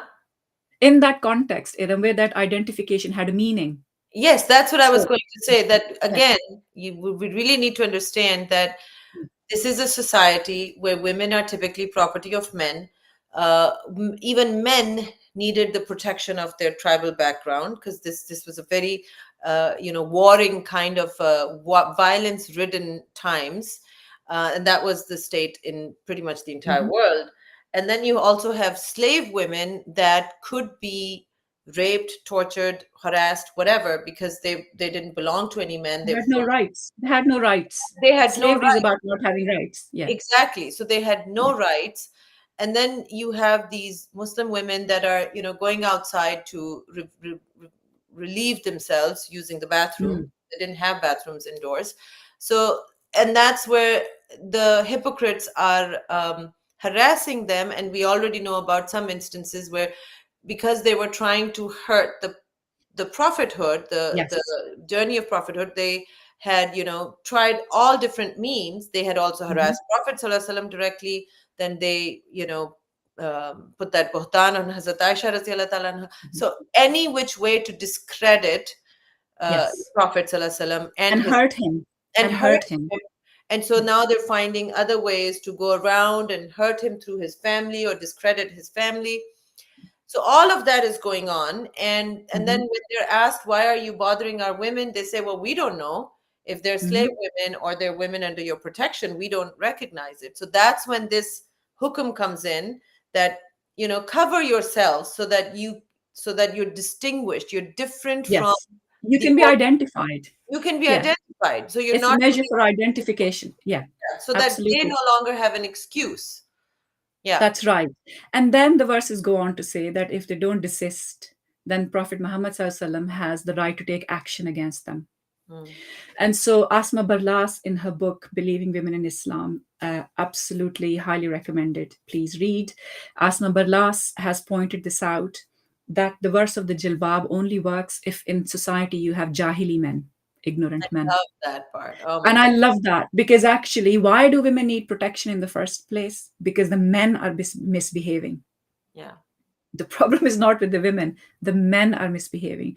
So the fact that women need to wear particular types of clothes to say to men, don't misbehave towards me, means that there are too many misbehaving men in society. That jahili, that age of ignorance, the age of jahiliya mentality, that once a woman is out of the house, she's fair game. And unfortunately, this is what we see in Pakistan, where I'm from. It's a Muslim country, but my God, the level of harassment all of us face in that country is astonishing. Even if So you're they are getting behaving like, doesn't matter, because yeah. their behavior is of jahili men, and that's the point, isn't it? Because if you have jahili men around you, it doesn't matter how you dress, that's not going to protect you. But in Prophet's time, the purpose of that protection was that it would distinguish Muslim women from slave women, because slave women dress differently. Okay. Then you have the verses in Surah. So those are specific verses in Surah Al-Azab. Those verses also say, they start by saying in that paragraph that Prophet's wives, you are not like other women. So there are going to be certain rules and regulations that apply to you. They're not going to apply to the women. Surah Al-Azab is very clear on that. Okay. So it's an exceptional set of rulings for that specific period of time for the Prophet's household. May I You make a then have, comment there, sorry. Sitara? Just a comment Uh-huh. here. A lot of times I have seen that the interpretation of this is hijacked, and this mindset that I saw in the comment too, this mindset that people have, which is again going to be very radical for you guys to think about, that Islam actually does not place responsibility on a woman for the behavior of men. Islam is not saying that men will be lustful, like this famous words of, men are not robots. Men will be lustful, so therefore responsibility is on you to cover yourself up and appear less attractive to men. This is the prevailing concept of That's Muslim right. scholarship, and this is totally against Islam, and this is totally Absolutely. against what Quran is saying right here. Quran is Yeah. placing the onus on the men who are behaving, like you said, Behaving badly. primarily men. Yeah. And the reason why they were being asked to cover up was to basically counter their argument that they were giving. Uh-huh. That's To what stop Quran that, is saying. exactly, to take the weight of their argument away from them and say, well, now you can recognize them. What excuse will you use? Yeah, Right? what That's excuse what will the you Quran. use now? What excuse will you use now? Because they would have carried on persecuting anyway until they were threatened to stop doing that. Then you have the verses of Surah An-Nur, verse 30 and 31, which both start off by saying that both men and women should lower their gaze. And I'll come to the idea of gaze in a second because it's very important, the hikmah behind that. But the Quran, in terms of the rules, says that both men and women should cover their private parts, right? That's essential. And then the other important thing that the Quran mentions in the case of women, it says that just draw your veils over your chest. Hmm. Now, the reason why the Quran has to mention that, why did the Quran mention it specifically? Let's say women were already wearing clothes where the chests were covered, they were not flaunting themselves. The Quran would not have to mention it. Yeah, The Quran is mentioning it because it wants to change the prevailing practice in that society, which is that women will show off their breasts or show off their cleavage. So the Quran is saying, take a shawl or take a piece of garment or a khimar. Now, the khimar, and this becomes so controversial. And this, by the way, took me an age to understand. The khimar is a head cover, usually worn on the head, not always, but there are plenty of examples from history that the khimar was also put on your shoulder. It was sometimes put around your neck, and it was basically a cover against the intense heat of the sun, yeah, which is why men also wear it. yeah, Have you seen Arab men? Arab men always wear a khimar, yeah, yeah. but it's never mentioned for men ever. It's assumed that only women do. Men and women used to wear a khimar, mostly to protect against the sun. So Allah is saying to women, because women have breasts and men don't. So Allah is saying, take your khimar, cover your chest. So the commandment, and this is where fiqh, understanding a little bit about Islamic legal reasoning, is important, that when Allah commands or prohibits something, He uses a certain type of language. So He says, do not drink alcohol, do not go near gambling, you must say your prayer, you must fast. Here, the positive commandment, the order, the obligation is cover your chest. Hmm. Women, cover your chest because you don't. And your chest is a part of your body that will sexualize you. If you expose it, it will sexualize you. And Allah wants men and women to behave with each other with dignity. So Mm-hmm. He wants to take the sexual element out of the interaction between men and women. Mm-hmm. What our scholars have done is that they have taken that verse and put it into the service of that whole issue around, as you said, divide and rule, who are modest women, who are immodest women, who are practicing. In Britain, there is this word they use, a practicing Muslima and a non practicing Muslima, whatever that means. But this is said a lot here in So Britain. offensive. So offensive. It's so offensive. What does that mean? So, what that does is when women or men insist that Islam demands some kind of external markers of piety, that's the problem. Islam does not want me to go and proclaim to the rest of the world that I'm a Muslim. I'm a Muslim because of my faith and my good deeds Mm-hmm. and my compassion and my orientation towards justice and my faith in the hereafter. That's why I'm Muslim. So, for me, people who say that Muslim women should look a certain way, I always say to them, but then you have to prove to me to the Quran that God demands that as a performance of piety, as piety in action. And the problem with putting the onus of the hijab on women is that it is now doing the opposite of what used to happen in the Jahiliyyah times. Hmm. That the hijab is actually putting Muslim women at harm Mhm. of Islamophobia and anti-Muslim hatred. So it's flipped. It's completely flipped. And what I would say also here is that if we are to look Muslim, why is that burden only on women? I would say ask the men to also give them a prescriptive style of beard, ask them to wear a particular hat and a particular robe in dark green. So when they go out, they look Muslim, and then they can also pick up the burden of Islamophobia and anti Muslim hatred. It is utterly unfair that this uniform, which is prescribed for women, is only prescribed for women and not for men. So there are a whole host of reasons, and the reason why we have reached this point, Iram, and for the audience here, is because we are very insecure in our identity as Muslims, because our identity has been shattered after 250 years of colonial rule, Mhm. and we are now playing out our identity politics through women's bodies. Hmm. Because when women are dressed in a certain way, then you can point to them and you can then feel very good. And you say, well, I'm going to face the West. The West is my enemy. And I'm going to say to the West, look at your women and look at our women. So you Hmm. see, so it's a point of distinction that's created because it immediately makes us feel better. Look how wonderful our women are. Your women have done all. By the way, I've lived in this country 18 years. All women that I know here are absolutely lovely, modest women. It is actually very, very rare to come across a woman who's not modest. So Yeah. we have now created a problem where this dress code is being prescribed. Now, another argument that's used is that this is how the Salaf Salihin or the great generations of Islam, the first few generations of Islam used to dress. There is no historic evidence for that. And I'm going to suggest for the audience here that there are 5 lectures that Professor Khalid Abul Fadl has given, one of the greatest scholars of our time, by the way, which is why nobody listens to his YouTube videos.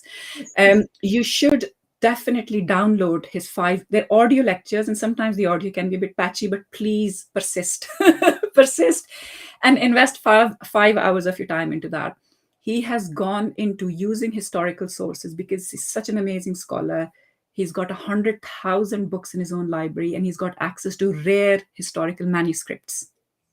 He goes back into them and he He explains the one who wrote the exactly. forward for Lena's book? He's the one who's written the foreword for Lena's book, and his wife Grace Song is amazing. Grace Song is a convert, and she absolutely leads the work for him. She's director of the Usuli Institute. If there Wonderful. is one group, if there's one power couple in Islam with complete integrity, that's them. So Wow. Professor Khalid Abul Fadl is the only person I know who has zero time for misogyny and patriarchy. He absolutely sees women as equals. And he has done these 5-hour lectures. His name is Professor Khalid Abu Al Fadl. Actually, I'll show you his book, which is a game changer. And he talks about authoritarian discourses, speaking in God's name, Islamic law, authority, and women. This has probably been one of the most influential books that I've read on the subject of how narratives about women are created. Okay, and how Wahhabism in particular has created certain narratives about women. He's very critical of Wahhabism. So Professor Khalid Abul Fadl has done these lectures. Please listen to them. He really delves into the history, and then he goes into the Arabic because he's an Egyptian. He can access Arabic. He's been to traditional. He's a sheikh. He's had traditional learning. He's also a human rights lawyer and a professor. Oh, He's wow. he's an absolute genius. And he then goes into the Arabic language of these verses as well. And he actually mentions Can you something really repeat his name interesting. again, Sitara? Some people missed it. So sorry. It's Share Professor, hang on. It's Professor Khalid Abu Al Fadl. Can you and see that? Fadl. Yes, thank you. Yeah. And we will put it in the description and stuff Yes, when I can send all it's that recorded. information Yeah, across, when not a it's edited, problem. we'll put it in there. Yeah. And hopefully one day he'll grace my show too. That would be Oh, awesome. it'll be amazing. We can do that. So one of the things he mentions, Iram, is the word juyub mentioned in the verse in the Quran. Now, Yes. Allah Ta'ala, of course, he's the best writer. He's a perfect writer. He never makes mistakes. He knows exactly why he's choosing a particular word. He uses the word juyub, which is the plural of jeb, and that comes from the Arabic word for pocket. And when it's said as juyub, it means where two pockets meet. And it is actually a very, Allah Ta'ala uses very graceful words. Mhm. So it's a very graceful reference to the point where women's breasts meet, what we call a cleavage today. So the verse uses the word juyub. Your juyub are your zina, and you should hide them Mhm. with your shawl. That is the commandment in the verse. Everything else, in my view, again, this is my view, everything else is interpretive clutter around that verse. The Yes. whole obsession with women's hair and their faces and their voices, and the women's voices become aura. And if you look at the Taliban, what have they done? They have said a woman's voice is an aura. A woman's voice is enticing. So Afghan women are now no longer allowed to speak in public. Mhm. Literally, their voices have been taken away from them. So every time you take Sharia rulings out of their original remit where Allah has put them and you Mhm. expand them, you will always create injustice. And This then is, where does it stop? That's and the where other does it stop? Where does it stop? you and I were talking about this earlier, and maybe I'll request you to talk about that incident from the prophetic tradition where Sahaba Akram used to go into sajda and their private parts would Yeah, show. But wherever when Nabi Karim Sallallahu faced a situation where decency and privacy had to be maintained, he was extra cautious not to put any kind of ruling in place that would restrict the women, yeah. because that was Allah's command. They did not want to restrict women, and it was always done in balance. Now, as you were mentioning, so if we, what you called it, interpretive clutter, I really like that term. So they've done mental gymnastics around Mhm. just trying to make sure that they can bring hair into the situation. Yeah. And then, like I said, I made a video a couple of years ago, Sitara. I don't know if you had to, if you got a chance to watch it. I don't know if you knew about me then, but because from the day I started making videos and I'm talking about taqwa and tashakkar and how to make your lives better, and but the only comment in the beginning that I used to get was, "How dare you? Don't you know the identity of a Muslim woman and cover Yeah. your hair and this and that?" Nonstop, right? And because I was from Dallas and kind of careless, I would sit, I'm used to sitting, as you know, you're in the West. We're Mhm. taught how to sit legged, like a Mhm. woman should sit, not like a man should sit. So Yeah. I had problems with that too. And then my trousers would ride up a few inches, and oh my God, Oh my God, your ankles. oh my God, and a little bit of leg. Now, Yes. I've always known for years that that's not part of my aura. I know it. But in Pakistan, it was, oh my God, such a big deal. Like, bas, fatwa Yeah. aa gaye. So your credibility is lost. And my Your credibility credibility is lost. lost. Yeah. And then some people, rightly so, would ask me, okay, even if you don't believe in all this, why don't you just still do it, so that people would listen to you? And I said, well, I can't be inauthentic, and maybe that's Yes. why God wants me to do all this stuff. So I'm going to keep Yeah. on. So without talking on the subject, this is the first time that I'm actually openly talking about this subject of covering. So without really touching this, I've been, seeding everybody with useful information about how to improve your life, how to build a close relationship with Allah Ta'ala, how to do all of that stuff. But this is very, very important today, because the video I made last year, I said, okay, fine, I'll listen to you guys. You want me to listen to you because you won't stop, badgering me with this? Okay, I'll listen to you. Here. So I made a video first. I'm like, okay, is this good enough? I'm just wearing like a dupatta on my head. And then I say, oh, but wait, some of you from different sects are going to say, no, this is not good enough. Not a single hair should show. So let me, so Mhm. then you see the next scene and I'm wearing, and then it's like, oh no, but some of you don't like colorful hijab, so maybe it should just be black. And then I keep it. It was a satire, and it ended Yeah. up with me wearing glasses and gloves and wearing an abaya, and Yeah. There's no eventually, end to it. and Yeah. not eventually not saying anything. And then Yeah. there are just words on the screen that say, even some of you will not accept my voice because it's the voice of a namehram, so That's maybe I right. should just be quiet and just gesture. And Yeah. then you just see me doing that on the screen, and it looks ridiculous, and it's meant to look ridiculous, but people got offended. Yeah. And You were subverting. Of course, they got offended. and yeah, and then the word say, but even this is not acceptable for Yeah. some of you, no matter what. So Yeah. let me just, and then the screen goes blank. And what it was, it goes dark. What it was meant to show was that if you follow this line of thinking, you are not being a good Muslimah. Under somebody's interpretation, you are still not Yes. doing enough. You are not a good Muslimah. And if you keep following, believe me, what they Mhm. used to do, they used to bury infant girls alive. Yeah. That's where they want to see you. They will see you under the ground, and then they're going to be like, ah, beautiful Muslimah. Yeah, yeah. Not to be seen, not to be heard. But we're seeing that in a way now, unfortunately and very sadly, we're seeing that, as they call it, nifaz Sharia or implementation of Sharia now happening in Afghanistan. And the first thing they did was to take the right of education away from women. Mm-hmm. Then they told them to stay in their homes and abandon their businesses. Then Mm-hmm. they told them to wear that hideous shuttlecock burqa. And now they've said you can no longer take a taxi. A mahram has to be with you, somebody that you know, a family member, and you can no longer speak in public. There is no end to this. It is a slippery slope once you start on it. And there is so much oppression in this because women's life chances and life outcomes are curtailed. And what Yes. is horrible is that this is done in the name of Islam. Yes. I have absolutely no issues with women wanting to wear a hijab. I wore a hijab for 10 years. Why? Because at that time, this is 2008, 2008 or so, I became convinced that this is what God wanted from me. Mm-hmm. I wore it for 10 years. That's not a short period of time. It took me another 2 to 3 years to do enough research to decide to take it off.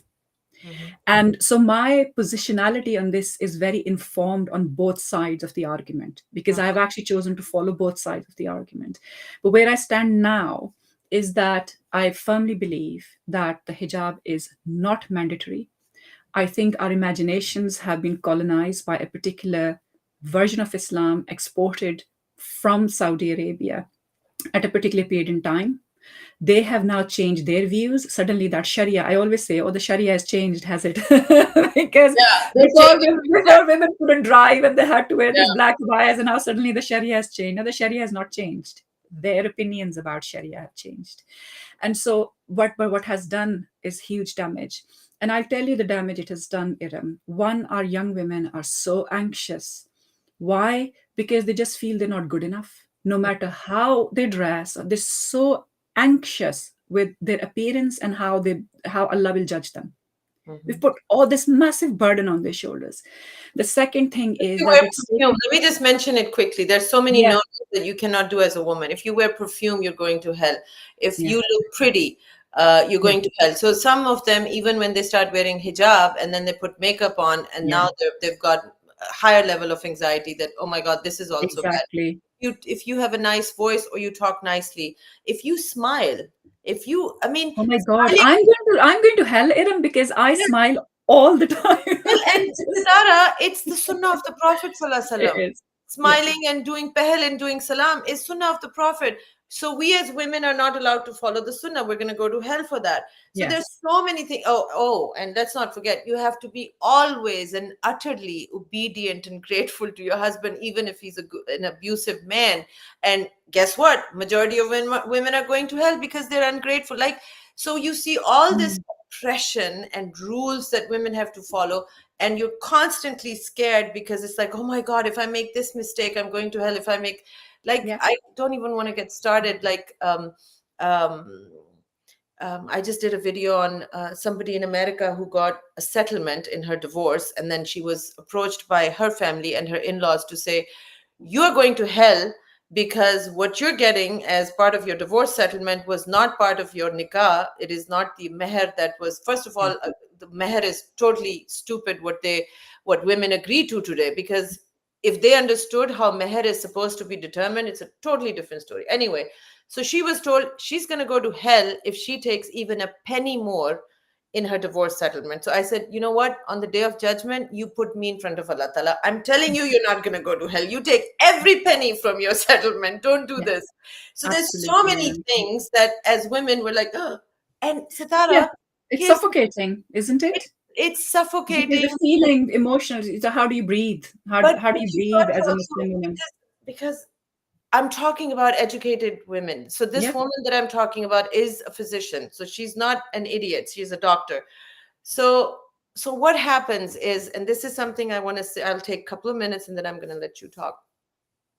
when you are talking about, when you start conditioning young children, we're talking about young girls, and they're constantly hearing this message, aurat nakasola kaloti hai, aurat this, aurat that, she needs, grateful women will go to heaven. And who is a grateful woman who is obedient to her husband, and khamind is majazi khuda. And then you see dramas where it's all about, revolving around the husband. And so I have many students, I love coaching. My ideal clients are young women who have been raised in the West, and they're professional women, but they have such anxiety, Sitara, because they Hmm, have gone to school here, they they've will. got degrees, they've got all of that, but their identity, and this is what I want to say, hijab is not a Muslim woman's identity. Their identity, at the core identity level, these women feel unworthy, and Hmm. they feel constantly that they have these dreams and ambitions. They want to become leaders in their fields, but they are nothing until they are married. It's like all Hmm. their achievements. So one of the things I normally hear is, I was told if I could get good grades, if I could get go to a good college and get a great job, and my brother did all of those. He ticked the boxes. I've also ticked all the boxes, but I'm still not good enough because I'm not Hmm. married yet, or my husband is unhappy with me, or I'm divorced. And Yeah. there's so much we can unpack here, maybe in a next session. um, so much injustice has been done Yeah, to women, absolutely. And and in the this name of Islam. identity of being a good Muslimah, practicing Muslimah. God, that Yeah. was infuriating. Thank God I haven't heard it in my life. No, that's what that's what they say here, practicing Muslima. What I would say to Muslim women,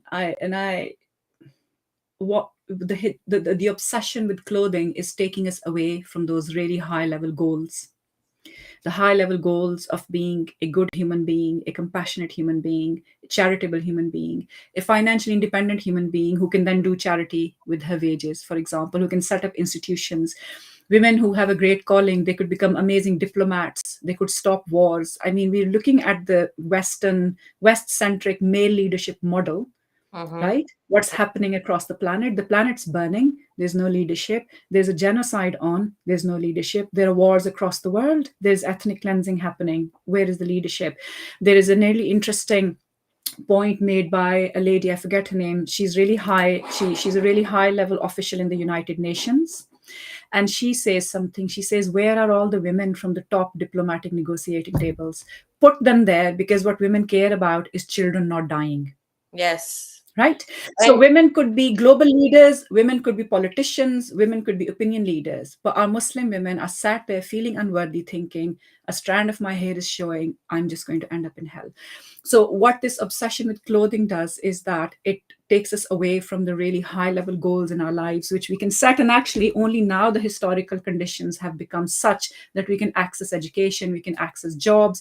This didn't used to exist before. I mean, Harvard Medical College took its first female medical student in 1945. wow. That's only 75 years ago. So Yeah. women can now actually access medical education. But when they become doctors, we have these um, awful patriarchal websites like Islam QA. And they will say things like, you cannot practice as a nurse or a doctor because if in your hospital they tell you to wear shirts which have half sleeves and your elbows are showing, that is haram. And you don't want to go to hell, do you? So the same ulama would then say, but men should not send their wives to male doctors. Yeah. But if a woman wants to become a doctor, then her elbows cannot show. Of course, her elbows will show because for hygiene reasons, you have to scrub your arms when you work Yeah. in a Of hospital. course. And it's not So part of horror anyway. So so this is the issue, is it takes you away from high level goals and it creates certain barriers for you which are insurmountable. So what then happens is that Muslim women who have all of these talents, these capabilities, this emotional maturity are being held back again and again in the name of Islam. And so I'll just coming back to hijab then in relation to that. I think Muslim women themselves are guilty of taking this political agenda forward. Many Muslim women will say, I wear my hijab very proudly, and I don't care if I'm being harassed for it, da, da, da, da, because my deen demands this from me. And I'm like, does it? hmm. I don't have a problem with women wearing the hijab. I do object when women say that it's an obligation that God has created on them. I also object to things like the World Hijab Day. What kind of nonsense is that? What are we celebrating here? And one of the really cruel things it has done, Iram, is that it has cut off Muslim women from their own culture. Mm-hmm. Like the beauty of Islam, there's an amazing scholar, Dr. Umar Farooq Abdullah, and he's written this beautiful essay about culture. And he says that the reason why Islam lasted so long as a civilization was because it could accommodate cultures. It never uprooted people from their cultural norms and identities. So in China, Islam was Chinese. In Africa, Islam is African. African women still wear these beautiful, bold colors. In Pakistan, in the Punjab, Islam is your kurta shalwar. In Sindh, it's your ajrak. In Indonesia, it's your batik. Yeah. That is Islam. But what this kind of Arabization has done is that it's saying to women, you must all wear these long robes and this Arab style scarf on your head. That makes you Muslim. So I would like the audience here to do just a little social science experiment. And after this talk finishes, go on Google and search for images or photographs of Muslim women in Pakistan from the 1970s and 80s. Mm. Or open up your family albums and see how your mum and your Yeah. aunts are dressed.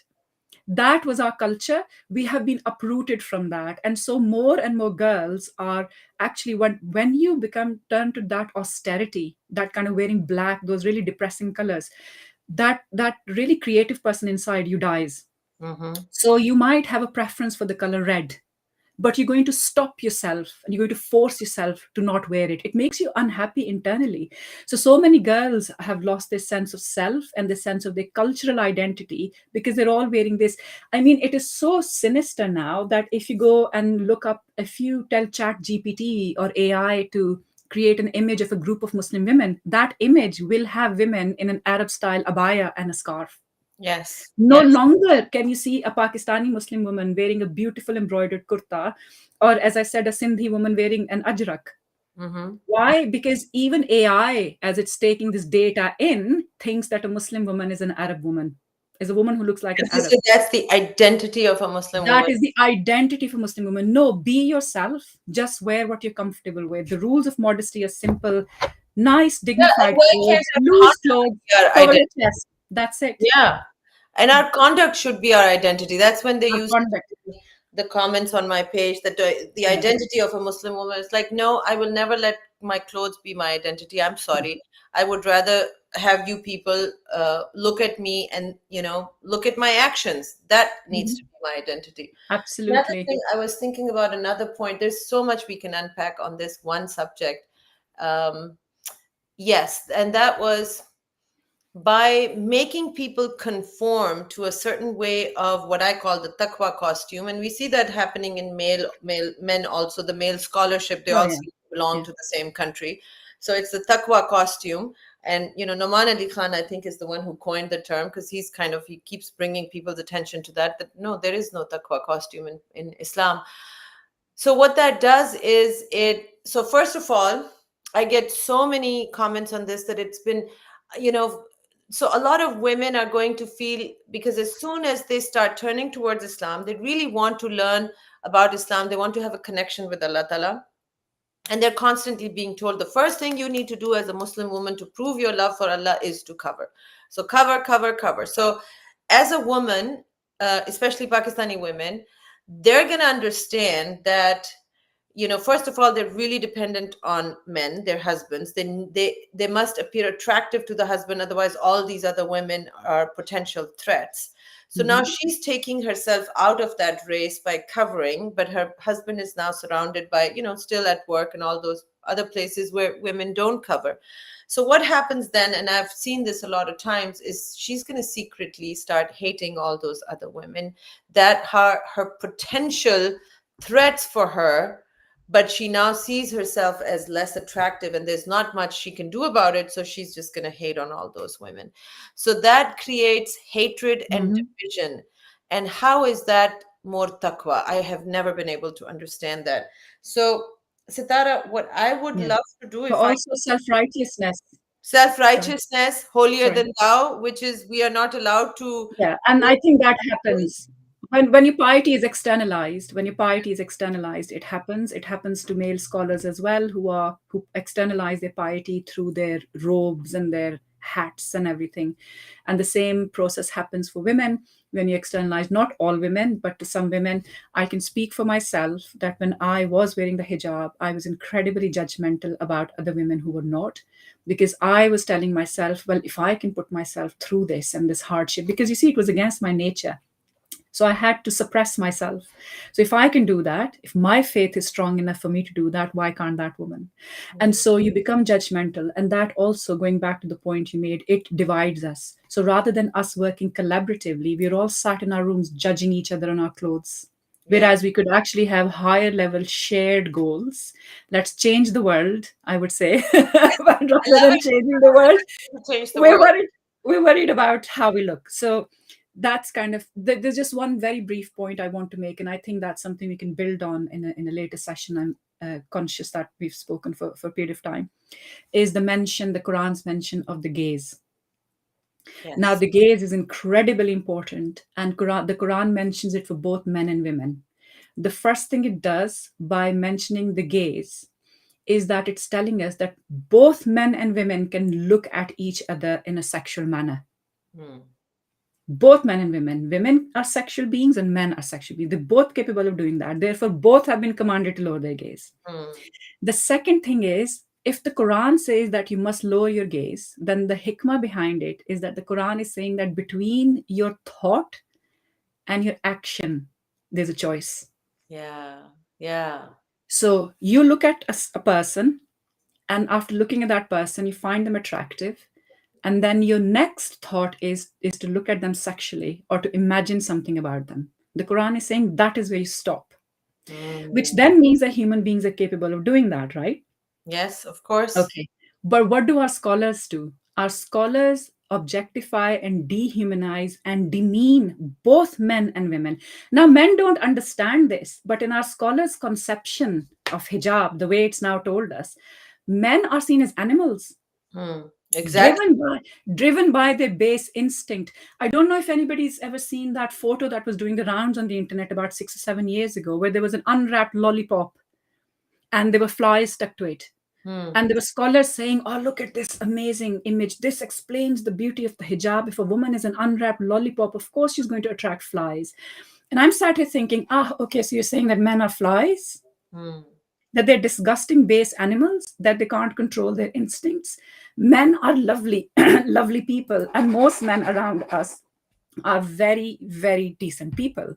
So many men are allies of women fighting oppression, Mhm. right? And human beings are not driven by the base instincts, because Allah has created us with dignity and He's given us a sense of right and wrong. Now, what our scholars do is when they invoke the doctrine of fitna, a woman is a fitna. She is so tempting that a man can't help himself. Oh my God, he turns into this animal. No, he doesn't. He chooses. He chooses to behave in a certain way. And so this point about the gaze, I sometimes think that I could actually write a book about it, but this point about the gaze is so powerful because it's reminding us that we have the choice not to leer at people, not to look at them in a perverted way, not to wolf whistle at them, not to catcall them, not to make a point on their appearance. We can choose to look away and control our thought before it becomes sexual. But our scholars don't do that. So what they say to women is, and by the way, they also mess up then the thing the Quran says, that every soul shall bear the burden of its own deeds. Now, if Mhm. a woman is tempting, she's like a lollipop, then it's now her responsibility to protect the iman of men. Mhm. Why? It's the man's job to protect his own iman, right? And he's not a fly, he's a human being, a dignified human being. So when our scholars invoke the doctrine of fitna, the reason why I'm pointing this out is I'm sure there are some men listening to this as well. Please realize that you're being treated as an animal Mhm. in this way of thinking, in this doctrine of fitna. You're being treated like an animal, and a woman is being treated like an object. She's the Right. unwrapped lollipop, you're the fly. This Mhm. isn't a great way of looking at human beings. That is not how Allah is looking at us. Allah is saying that you're believers, and because you're believers, you will train your gaze. Now, the other problem with putting the onus on women and telling them to cover up is that in our households now, we have stopped training men. We have stopped training their gaze. Mhm. Because what we're telling them is, if a woman steps out of the house and she's not covered, she's fair game. You have the right to stare at her because she put herself in front of you, Mhm. right? And so the training the gaze, which is a core responsibility of Muslim society, to train the gaze for both men and women, has now been messed up. Women are being told to cover up, and men are being told, well, you can stare at her because she's not covered up. And Mhm. so the onus is now then shifted on the woman to protect a man's iman, and a man's reduced to an animal, and he's told not to train his gaze. Whereas when I was growing up, we were told in our house, my brother was told, do not look at women in a bad way. They're somebody's daughter, they're somebody's wife, they're somebody's sister. Do not ever leer at women. I will not tolerate it if I ever hear that you've said a bad word to another woman. We were training our boys' gazes. I have done that with my sons to And train the gaze, yeah, right? there's So we're something. not doing that anymore for men. Yeah, and there's something to be said when it's not just training the gazes, when you start doing that at a young age with Mm, boys, there's, your brain is still developing. It is teaching you discipline, it is teaching you respect for another human being, it is teaching you respect for women. So when you don't train the men, you actually are training them to be animals. And that's yes. what we see in Pakistan, because Yeah. no woman is safe from a lot of these men in Pakistan, whether No. you're even wearing a burqa. No, You're you're not. And even online, Iram, the amount of abuse we get online. not. I'll Yeah. give you an example. The other day, my son was looking quite outraged on the dining table. And he said to me, he said there was this video on Twitter of this young lady. She was 17 or 18, very young lass, wore a hijab, by the way. And she had raised 20,000 pounds or something for Palestine.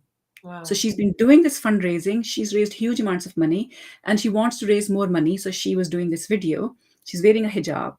And he said that every comment under her video was saying, you're wearing a hijab, but I can still see a bit of your neck. Mm. So what my son was saying to me, my twins are 21 now, mashallah, they're sensible. He said, Mom, why is it that Muslim men talk like molesters? Yeah. Why is this man, he's right, why is this man sitting here not seeing the young girl for the charity that she's done and the hard work, but his entire focus is on this inch of skin showing under her scarf? Why are our men now looking at women as if they're potentially just going to attack them? So, the disservice that our scholars have done for Muslim society is they have taken the onus away from men and women to train the gaze, especially men, and women have been held responsible for it. So that's why we can, talk about hijab for another 4 hours because the implications of it for society, for women, for us, for our sense of community are huge, and they're not understood. And I think it's doing huge amounts of damage to Muslim relationships, and it's causing huge amounts of antagonism, and Muslim women feel under siege all the time. They're not able to breathe. The number of young women that I talk to and they say, oh, please, can you tell me what are the rules that I need to follow? I'm like, all the rules are for women. Just be, just know that all of the rules are for women. Yeah. So it is a complex issue, but I think we need to keep We will sharing have, whatever it we is will in the continue to Quran, have these talks. I think inshallah. for a lot of women, even today, even I know I saw a lot of comments saying, oh my God, this was eye opening. It's still going to take a few listens. You need to listen to this talk again and again. It took us a while too. The conditioning is not that easy to overcome. It's going to take you a while where you're going to take one step forward and you're going to say, I have some breathing room. Oh my God, I can't believe I have these rights. And then you're going to Mhm, be scared and you're going to say, surely I don't have more rights than this. And then mhm. you're going to take a few more steps forward and you're going to say, oh my God, I can breathe some more. I can't believe I have the. And one day you're going to realize and say, oh my God, I am free. I am Yeah. actually free. And Allah made me free. And I have pretty much all the same rights. And we'll get into that in, like I said, some other talk, that we are equal. Number one, please understand that Allah created us equal. There is no hierarchy that is gender based. Mm. However, based on your roles, you will have different rights and responsibilities. That's a whole different topic. It does not have to do with gender. It's just like if you're a mother, your responsibility is going to be different versus if you're a single woman. It's just, Yeah. so it's not gender based. So we'll talk about Mhm. that later. Um, I wanna ask you one question that I do want to address, because this is the second time I've seen it, the right of divorce. If you can quickly say something about that, I know we're out of time. Why is it that a man is able to divorce a woman or verbally and stuff, and a woman is not? Hmm.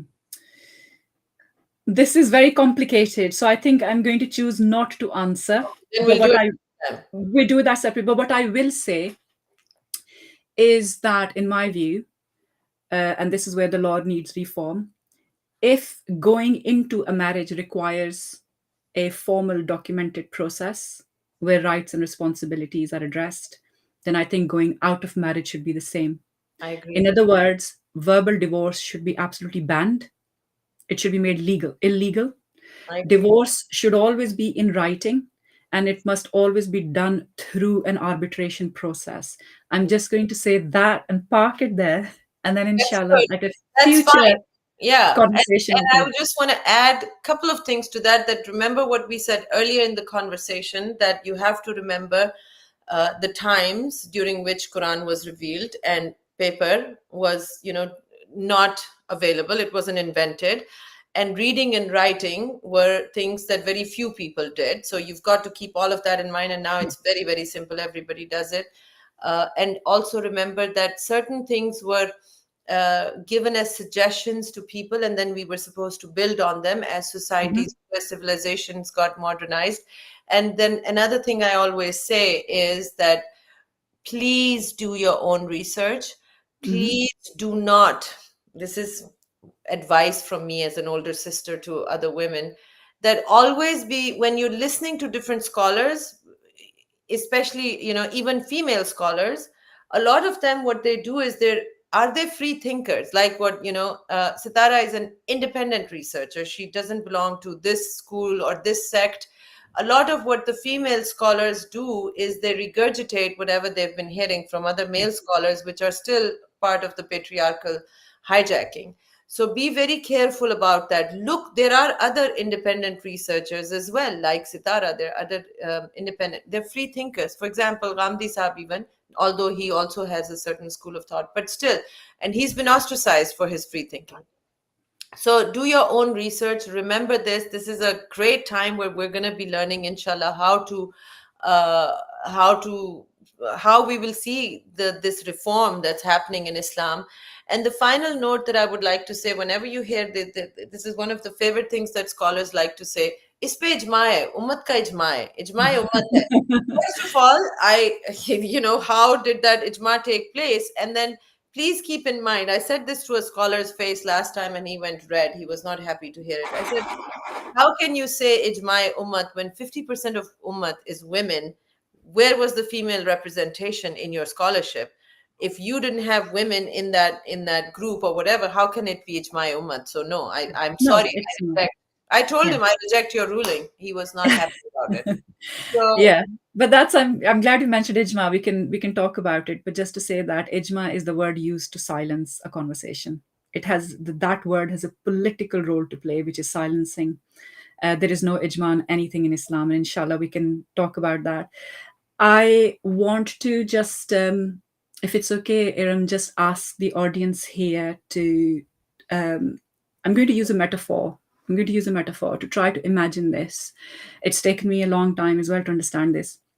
You can think of the Quran as a very finely calibrated watch. It's like a Swiss Rolex of the highest quality. Let's put it that way. Um, the book has no contradiction in it. It is the only book in the world which has no contradiction in it because the author is Allah. Now, as a finely calibrated watch, if you imagine that if a second's hand or a minute's hand or the hour's hand goes out of sync, the watch can't tell time, mhm. right? It kind of breaks, the whole thing breaks.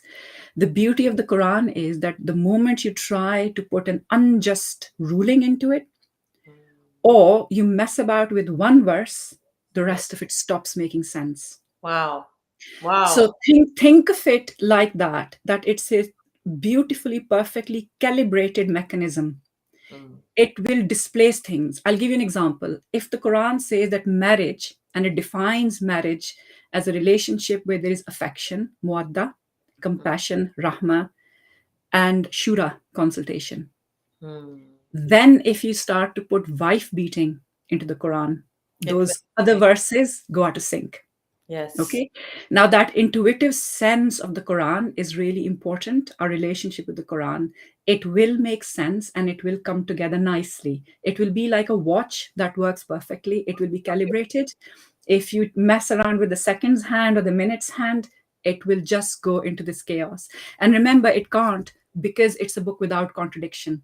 So the Quran cannot contradict itself by, on one hand, giving dignity to human beings, and on the other hand, saying you can hit your wife. So it's about what assumptions we make when we approach the Quran, and that affects how we understand the Quran. So I'm just going to leave it at that thought. I think it was so beautiful, and that if you are finding contradiction, then the contradiction is in your thinking or your understanding, not And you in the need to reconcile it. Yeah. Quran. Exactly. That's what I used to do too. Like there cannot be, Allah cannot be, there cannot be contradiction in Mhm. even what Quran says and the seerah of the Prophet Sallallahu Alaihi Wasallam. Mhm. This was so beautiful, Sitara. I can't tell you how honored I am. I am so grateful to you for being so open and bold and truthful and being yourself. And, it has been just an honor. So thank you so much. I want to thank it's like I have seen some pretty steady numbers. This was a 2 hour long I conversation. know it's been a It long conversation. dropped. It Yeah. hasn't dropped. It's actually grown. So please, here's what I request you guys. This is an effort I'm making, Sitara is making. This is the part we're doing. Now you have to do your part. Share this message with as many people as you can. Go and join Sitara's channel, which is on YouTube under her name, Sitara Akram. Watch the videos she has already made, and we're going to request her to make more videos. And one of the things I'm thinking about doing is maybe to collaborate with Sitara and convince her to do some classes for us, for Quran classes, so we could understand some of these things in longer sessions and can ask questions and interact in the class. So if you like that idea, send it to me in the comments. And if there are enough yeses, then we will try to convince Sitara to do this for us, because she already teaches and Somehow find time. yeah, somehow find the time. But you're already a professor, so this won't be something new for you. Not quite yet. Not quite yet, Iram. But inshallah, I hope Allah gives lots of barakah to what you said just now. But that's Inshallah. the dream, that inshallah in a few years' time that I apply for a professorship. Inshallah. Inshallah. Inshallah. Thank you so much, my Thank dear. you so much, Iram. And Take thank you care. for your time and the generosity as well of all of our listeners who've just been so engaged. So I do want to thank them for persevering over this long session. Thank you very much. Thank Assalamu you very much. Allah Hafiz to alaikum.